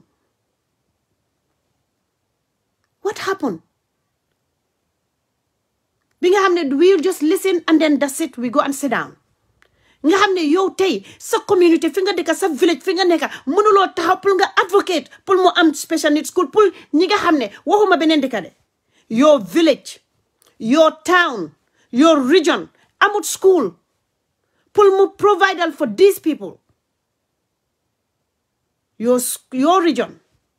your town and your village amut school pour special needs school kon which means ne yow tamit sa benn mbokk bi fa nekkee bu amee a special needs child is not going to school is not gonna go to school ki nga xam ne right sam yi mu war a am protectuñ ko social service bi nga xam ne it should be functional is not functional so the Gambia ñun yëpp a ko bokk muy lu baax it's for us muy lu bon it's for us because ñun yëpp ay equally share the cake in one way or the other su affecté that person dina la affecté su affecté that person dina la affecté suma yaay amul doom bu am special needs suma papa amul doom bu am special needs but today I am here I have a child with special needs bi ma nekk in Gambia I never thought ne dina am that child with special needs but sometimes I even sit down here ma ne waaw man Mali su ma ko bëggee yóbbu indi Gambia ma bëgg a dem dëkka fii nii pour ma mën a def som liggéey foofu noonu ma dëkka I thought about it here ma ne waaw léegi fu mu nekk ni Mali sax su feebaree léegi how do I even like ban health center laa njëkk a dem I'm thinking all of this I'm just like look dafa mel ni man su ma dañ ma defaral grillage fu ma munti dox rek non naka gisuluñ de takkee noonu kër nga xam ne pour sàccaay buñ duga dama fa ne loolu lañ ma defaral pour foo munti dem rek mu diggaat la nga si loolu ngay diggaat dafa mel ni da nga ne ay fii duma fa mën a def oh non lii duma ko mën a def oh lii duma ko mën a def so dafa mel ni daf ma prevent daf ma stop from able to do certain things because they are not there, the facility is not there. So when I'm forced to stay si bori Kombo bi because xam naa ne foofu la General Hospital bi nekka foofu noonu la naka doon di sa Medicare nekka foofu la Afrimet nekka foofu noonu la St John's nekka pour suma doom bi mun a dem school foofu la yeneen department social services Banjul laay mun a dem lifin foofu laay mun a dem foofu laay mun a dem Kombo laay mun a stay su ma demoon Gambia ma plan pour dem dëkkaajeeg Mali Kombo lay stay and loolu daf ma lay jox anxiety kon dama lay wane ok kon yeneen place yi su adek naka do sa ba pare restaurant yi everything foofu la nekka tourist side bi and so many more foofu la nekka so man su ba nekkoon nit koo xam ne dama bëgg a dem ba dem dikka ji North Bank o dama bëgg a dem dikka ji CRR o ma dem bëgg a dikka ji URR I'm just thinking like su ma dikkee fi fan laa yóbbu suma doom bi because there are some schools yi nga xam ne ñu ngi foofu but it's not many. It's not many, therefore, am na ñu bari duñ mën a access to those schools because of a 𝒒𝒐𝒊𝒏 guy. So yow soo fa nekkee naka doon sax doo mën a am si area am na area yu bari doo fa mën a dem dëkka. It's either nga dem nga mën nga faa dëkka de waaye sa doom bi du dem school and then so dara happen planal for a long drive, for a very long drive. So those people ñi nga xam ne foofu lañ dëkk kon ñooñu noonu dañ leen strip of everything kéeta wuñ leen si nothing lii moo tax xale yi ku ci jur doom daw nga because the burden is too much so dawutee tamit the experience bi nga am in that country ku jóg am na lum la mun a wax ku jóg am na lum la mun a wax you are just like a garbage where everybody any rubbish show lañ ko jël ñu throw ko at just because da nga jur special needs because respect bi ñu war a am tey bii ni Gambia su meloon ni fii nga xam ne man ma xulóoyee fii abi di report sax pour mu di wax dara li nga xam ne dafa discriminer suma doom o binda ko wax ko o binda ko o mu def dara loo xam ne dafa gaañ suma doom du ko ñemeñ sax because dañ make sure rek ne fii nit yi ñi seen right dañ leen ko jox. So that is what we are saying. ñu ngi wane comme yeneen ñaanal Gambia. Today we are at 58. And there is a lot of things that is lacking.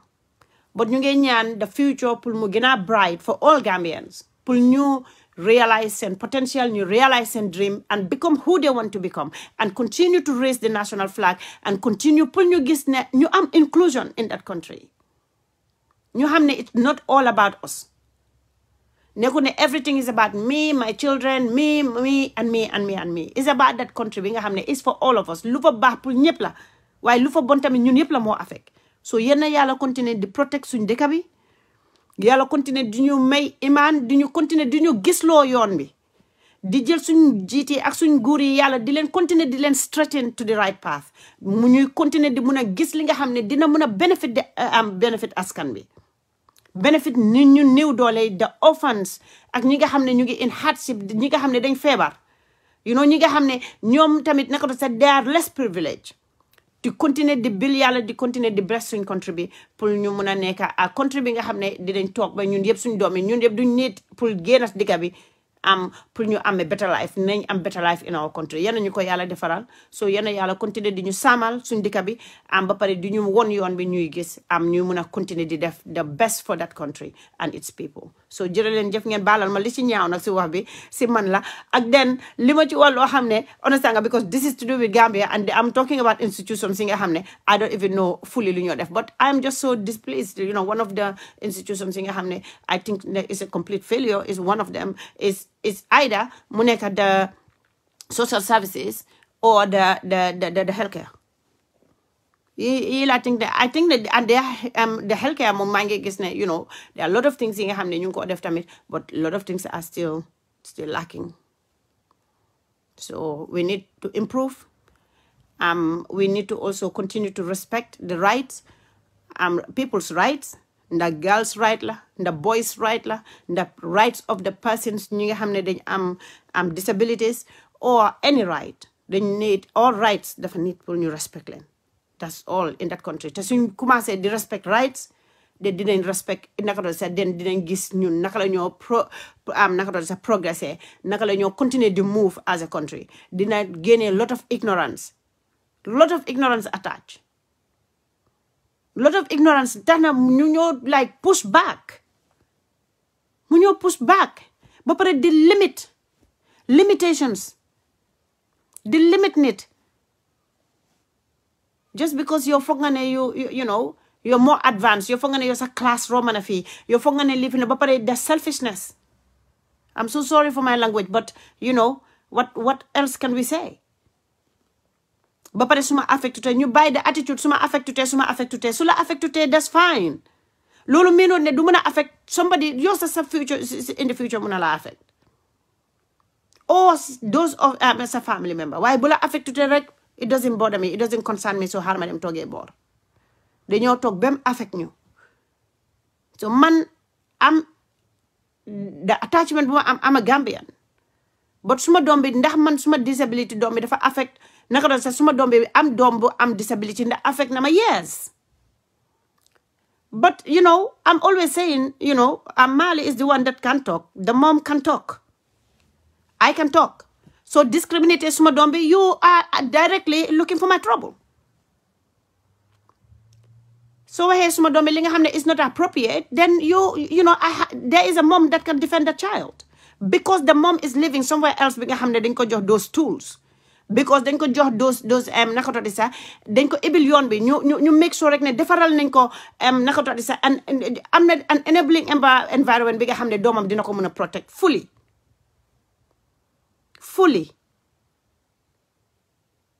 But then Gambia amut.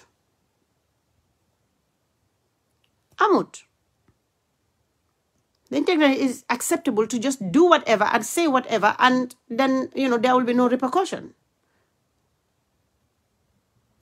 And the government allows it.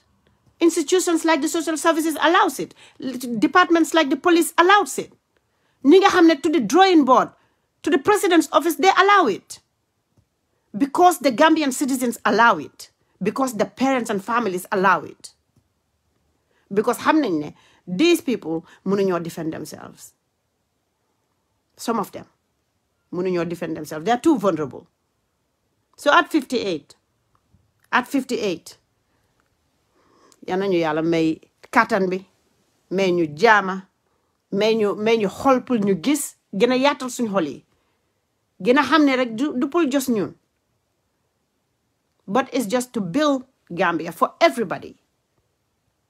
Thank you very much. Ngeen am a happy independence. I'm folle munti nekk everybody will be celebrating in ñeneen duñ celebrate ñeneen dañoo celebrate for different reasons, and I respect all of their reasons. am na ñeneen ñoo xam ne musut la na affect. Their life is excelling in Gambia, so people's problem cannot be their problems. Well, we'll see about that. Thank you. Ngeen am a happy Independence Day. Sister Awa, troublemaker. Awa Lamin.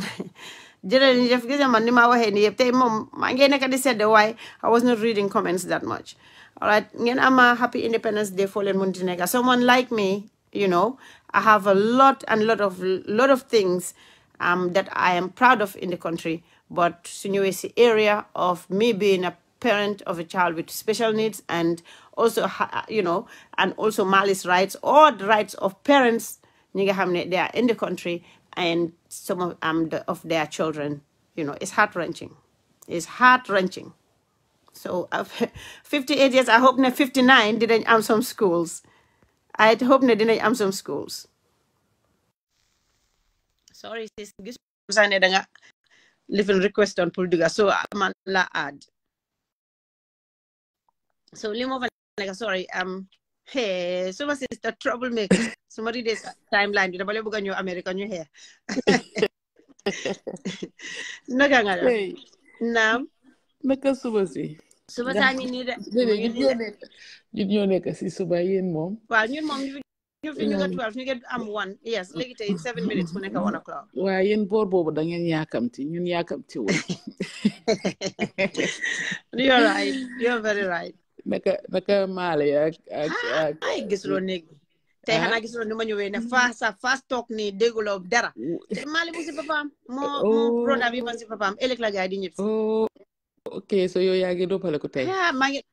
am nañ fa 4 days léegi so ëllëg nag suma lifin suma enjoyment bi jeex waaye yow maa ngi ko enjoy yow sa brother bi def na a good thing ak lifin bu mu ko amal the haj bi god the dog you know xam nga loolu noonu ma ne loolu tam daf la dimbale yow tam on the other side because mu ngi xam nga loolu therapy la ci moom exactly ba pare xam nga la ma broda bi sa wax ni ma Freddy mu ne ma moom mu ne ko naa mu ne ma you know Mali don't like sharing mu ne ma I think he's going to share now because xaj bi every time xaj bi su ñëwee jël tooyam nga dégg mu ne ko ne no it's mine nga gis ma ne ko Mali leave the toy when he drop it then you can have the toy so dina jànga naka la moo share xale bi du share xale boobu noonu si sekunda la du share ñu suñ xale yi dëkk yi suñ xale yi diaspora bi du ñuy share di xamuñ loolu xamuñ loolu waaye anyway comme li nga wax si affaire yi xale yi Gambia ak yooyu noonu yow this thing started from us ñun musuñoo am rights so at this point ñu ngi juddu yaru noonu man dama fa ne ndaa xëj na soo juddoo noonu xam nga joxuñ la benn right ñun loo wax ñu ne la amuloo right pour wax lii dara daf laa naxari doo ko mun a wax sax because yaa ko ragal a wax dañ de limit everybody duñ la lifin duñ la acknowledge sa wax bi o sa pain bi so nit ñi te léegi even though su fekkee nekkut Gambia sax ñu bari génn nañ ba pare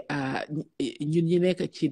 diaspora bi ñu bari ñu ngi génn di advocate di wax affaire yi nit ak rightam human rights waaw so léegi yow xale boobu noonu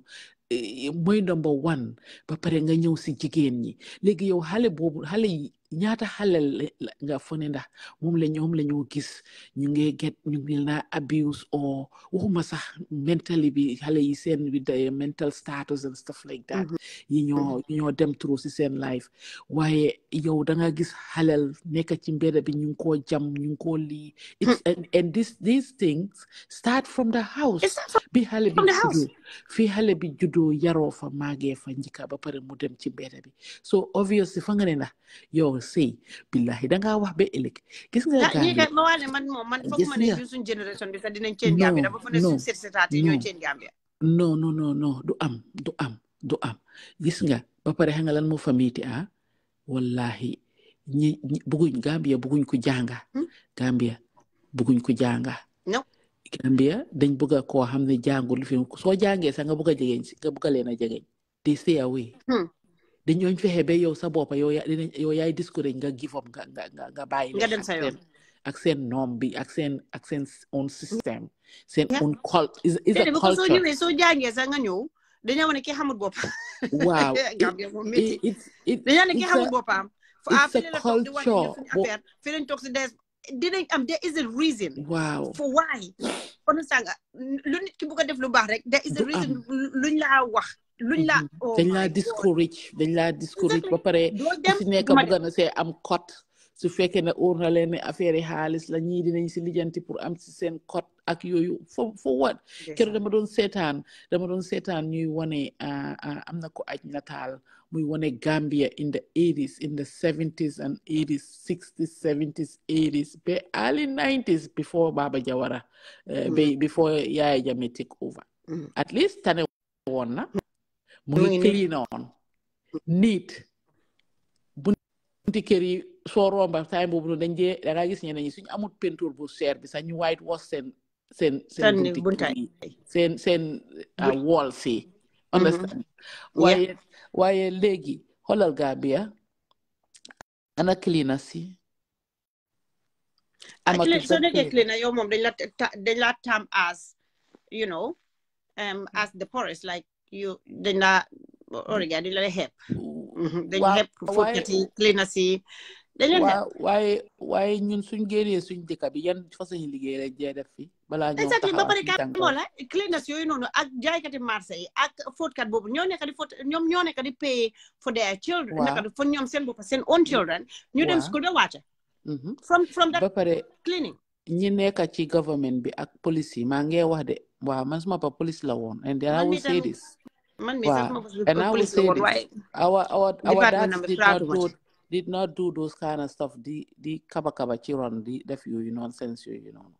Waaye léegi Gambia ñun suñ papa yi dañ bëggoon promotion dañoo toog si office yi am seen promotion.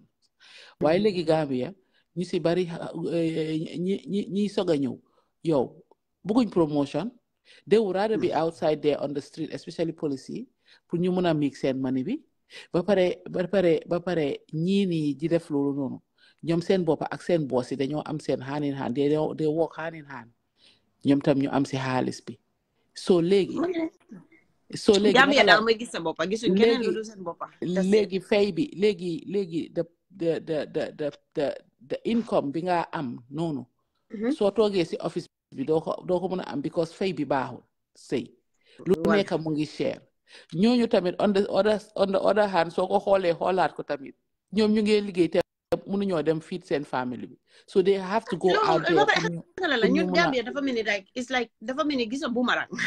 waaw you just have to hit it come back nga hit it come back noonu la mel survival of the fittest it's survival of the fittest because da nga xool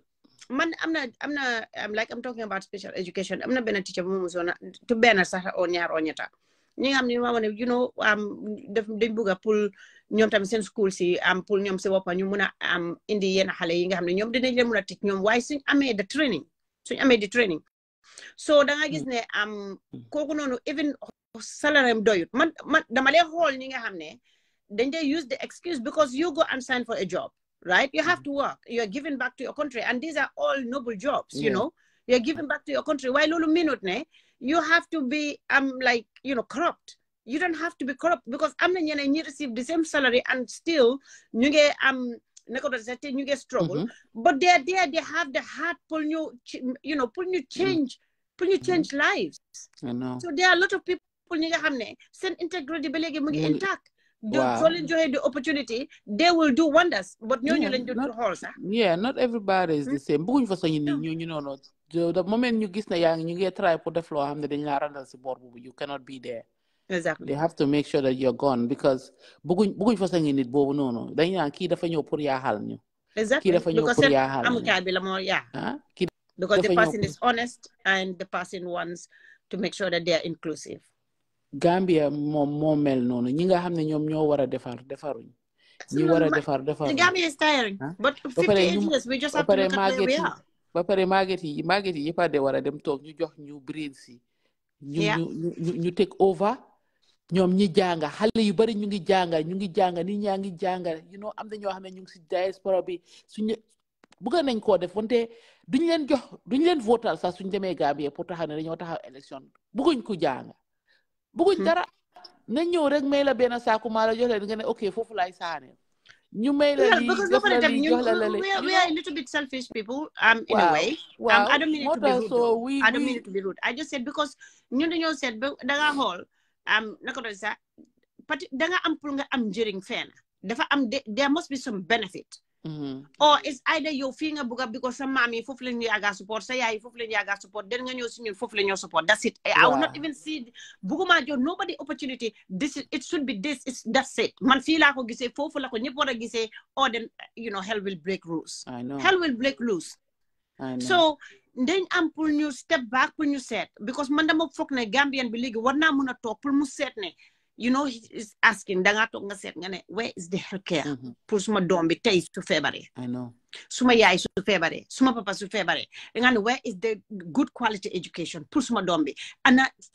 liggéey bi nga xam ne dina ko am bi nga xam ne moom daf ko yeloo daf ko deserve te war na ko war a mun a am te war na egga you know to the highest mountain because liggéey na ko because deserve na ko and then you have to start to want something for yourself pour ne you know what dafa am yu bari yoo xam ne I will rise above them dafa am yoo xam ne suma yaay sa su ko doon support look it's not working for me or my family I will have to cut ties with you because I'm seeing sometimes you have to like because man foofu laa nekkee man you know anything I will have to there are a lot of things yu nga xam ne dama ko question first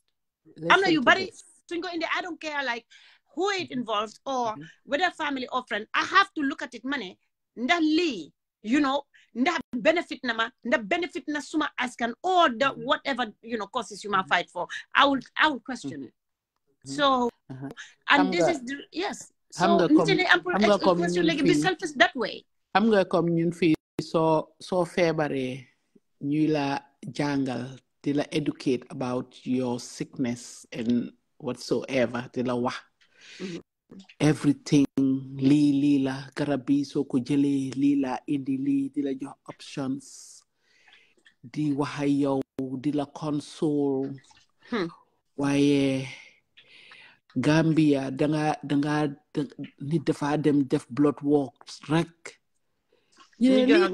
nga dem ñu la demal péngu danga war a dem péngu ji nga dem péngu you will not even question why you don't lu tama war a jël péngu bi okay hold on dafa am ku ma doon waxal kooku noonu dafa mu ne dañ ko wax dafa diabétique ma ne ko okay danga diabétique mu ne ma ne ko léegi sa A1C bi lan la mu ne ma luy loolu ma ne ko yow da nga diabétique yow xamuloo sax sa A1C bi lan la nga dem ñu ne la da nga diabétique xamuloo lan la sa A1C bi mu ne ma waaw ma ne ko léegi li nga def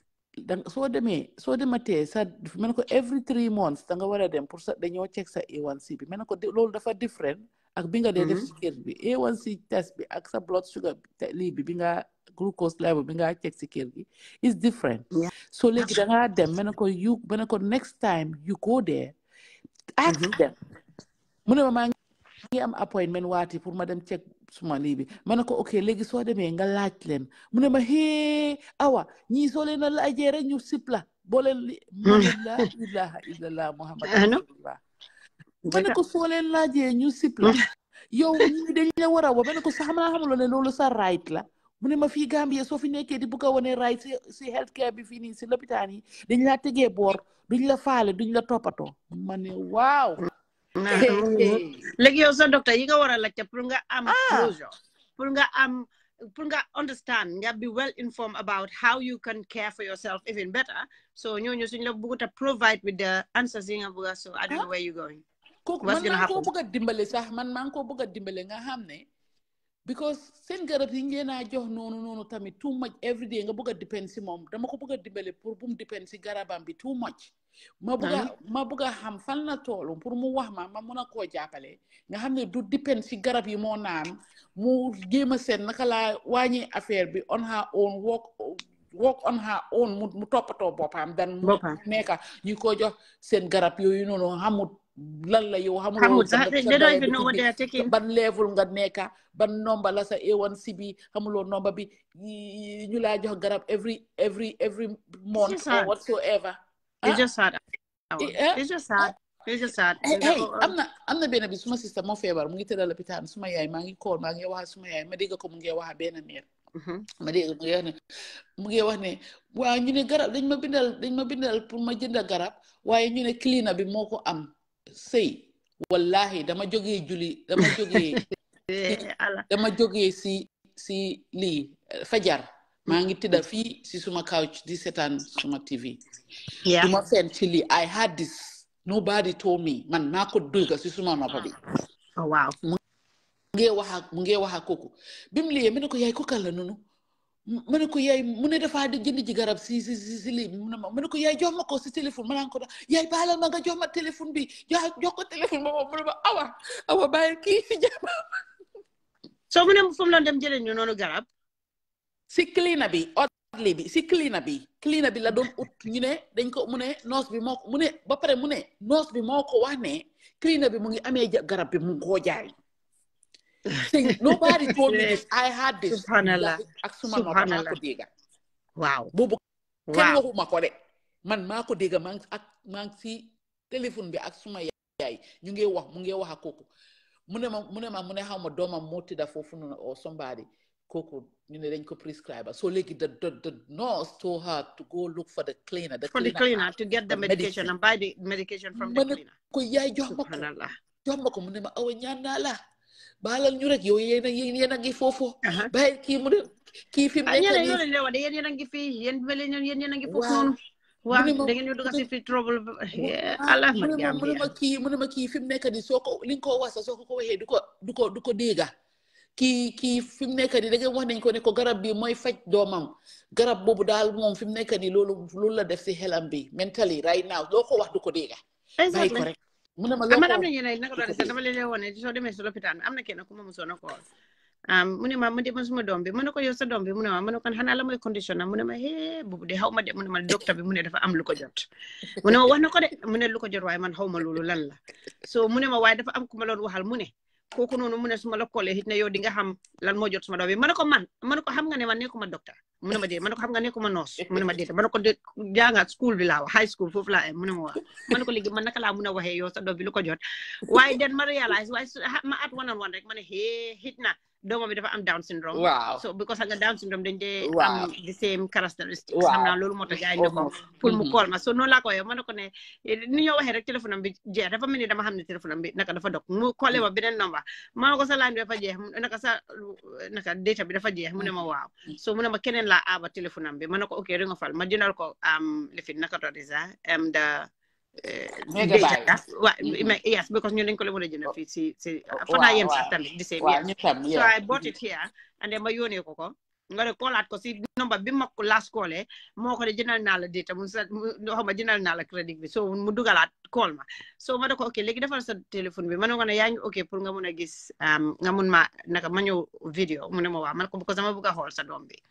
so ma ne ko pour ma mun a xam ndax sa doom bi dafa nuroo ak suma doom bi pour mu ne ma ok so noonu laa taale te luckily Mali mu ngi fi woon so I brought Mali on the phone mu defa doomam bi and mu ne ma laa ñii dañ nuroo seeta seen bakken seeta seen yéen ma ne ko because sa doom bi Down syndrome la am ma ne ko waaye ma ne ko Down syndrome nekkul ne benn rek la de ma ne ko gis nga Mali mii am na lii am na lii am na lii am na lii ma ne ko yow sa doom bi mun naa am du am yëpp waaye mun naa am mu am sa yu raw Mali so da nga am continuer di dem lopitaan di mun a gis mu ne ma aha ma ne ko waaye bu ma ko ne Down syndrome mu ne ma loolu la ma docteur bi wax mu ne ma waaye xaw ma luy loolu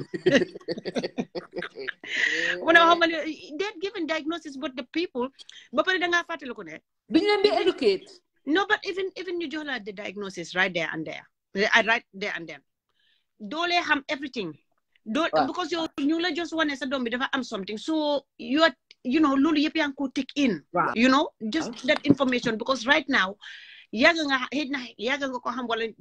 it's a surprise ñu wala sa doom bi dafa am some condition yaa ngi gis so to the parent you are overwhelmed with the whole situation so dañ la war di jox an appointment pour nga dellu si waat and then they help you through it pour nga mun a understand maybe so doctor you can easily have books for Down syndrome or you can easily go on the internet pour nga walk them through so these parents can know but sometimes they go home with more questions than before. More doubts and stuff. So it's a process. Yeah, so ñu ne moom dañ la wax sa doom bi dafa am Down syndrome li explain la 5 minutes gi nga borom su eggee si kër gi sax du lee fàttaliku ko sax lan la ko docteur bi waxoon. waaw doo fàttaliku ko sax.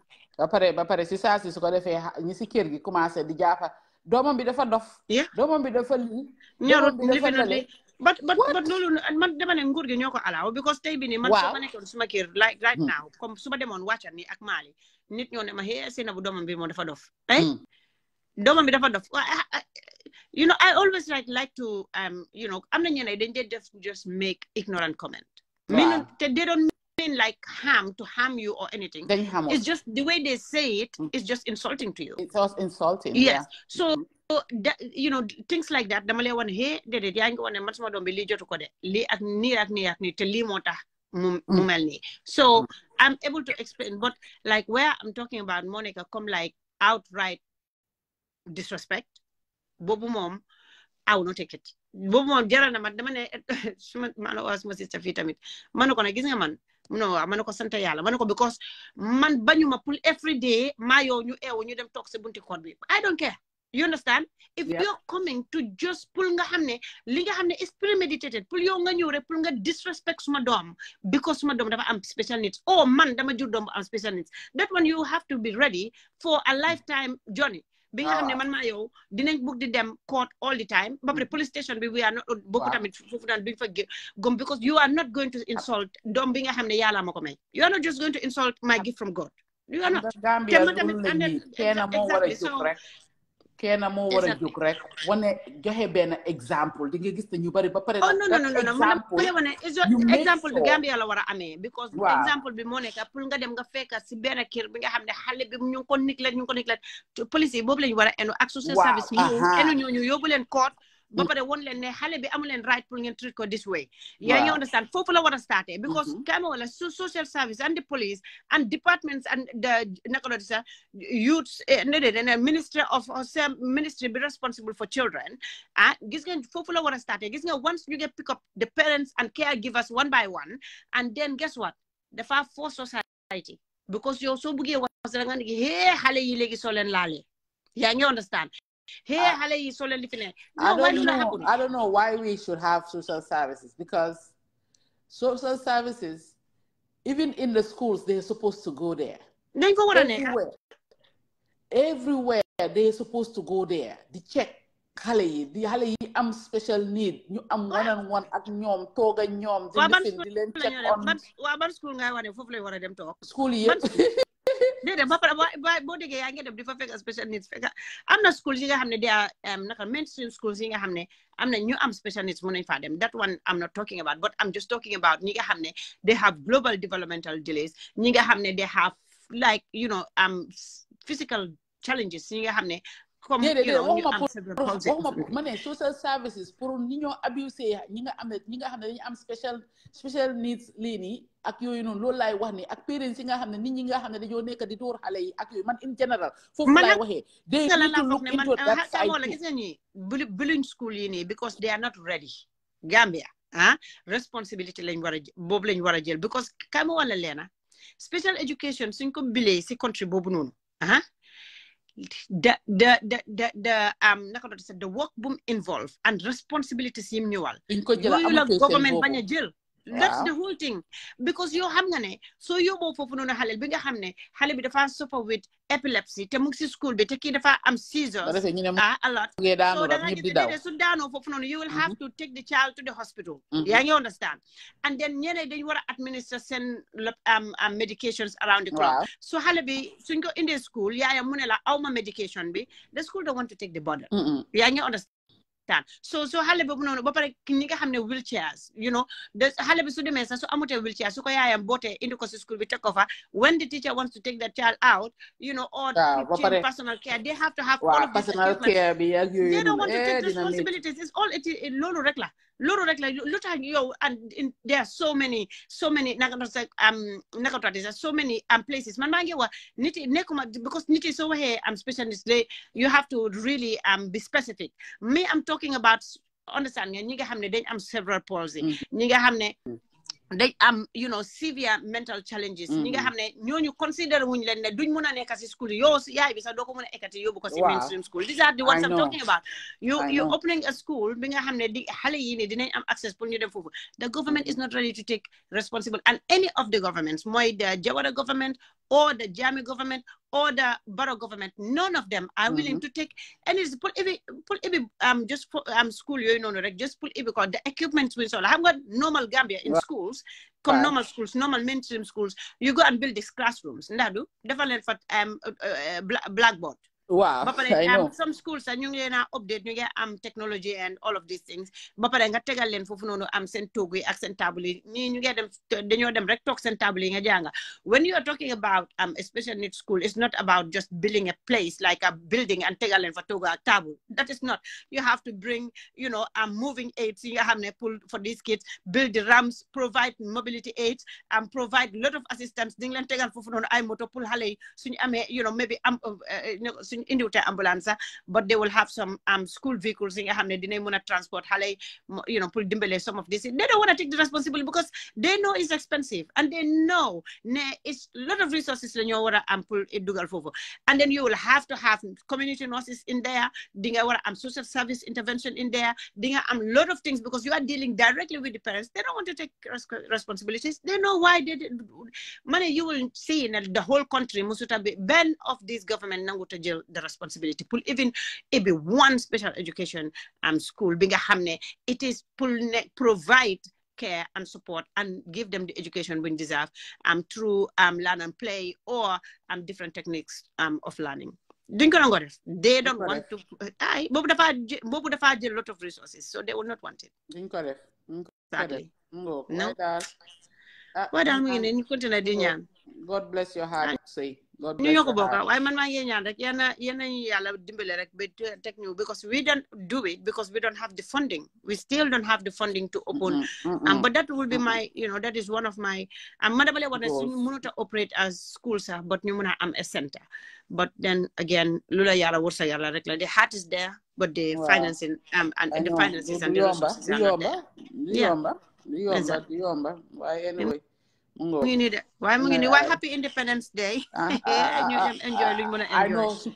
suma yaay ma fi yónnee ma bu daan xaw ma open this xaw ma lan see yooyu noonu man defi ko thank you same to you mu ngi nii de man dama saay Independence moom I don't really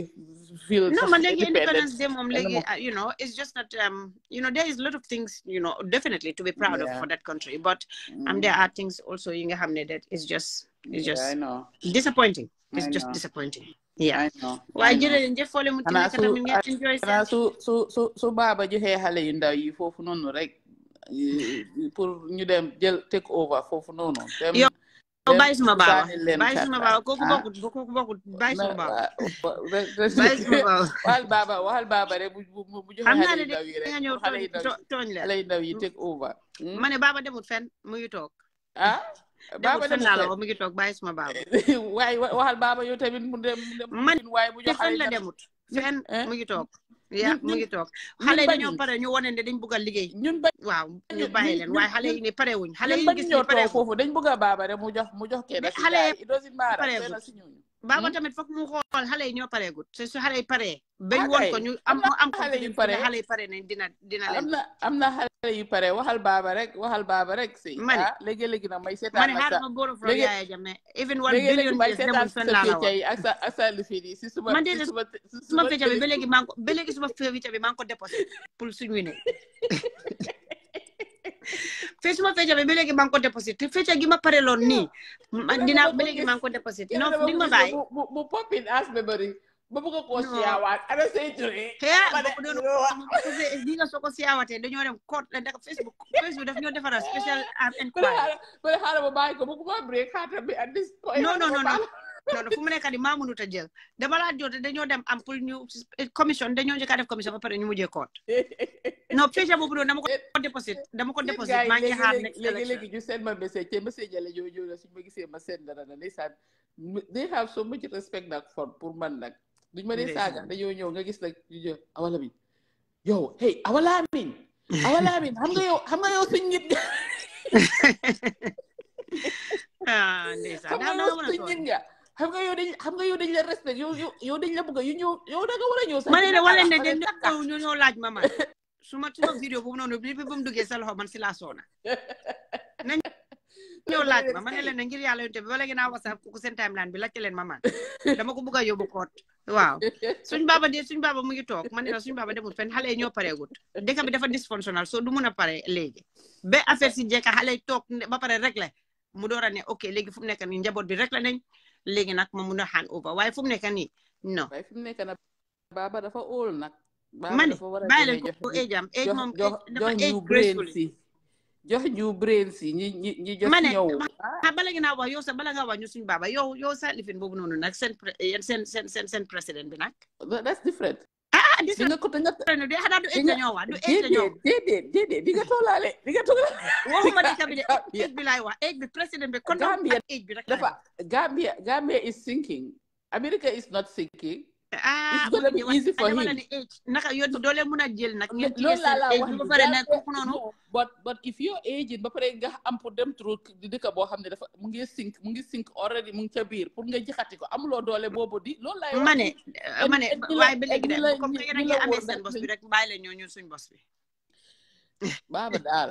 nañu baalal ba si kanam daal na ngeen génn si la ñëw saaga ma xam naa ne am na ñu nekk na si window bi nag déedéet gars buñ la saaga de na ñëw de dimbale ba pour ñu naka doon sa fond même fond pour ba dem wax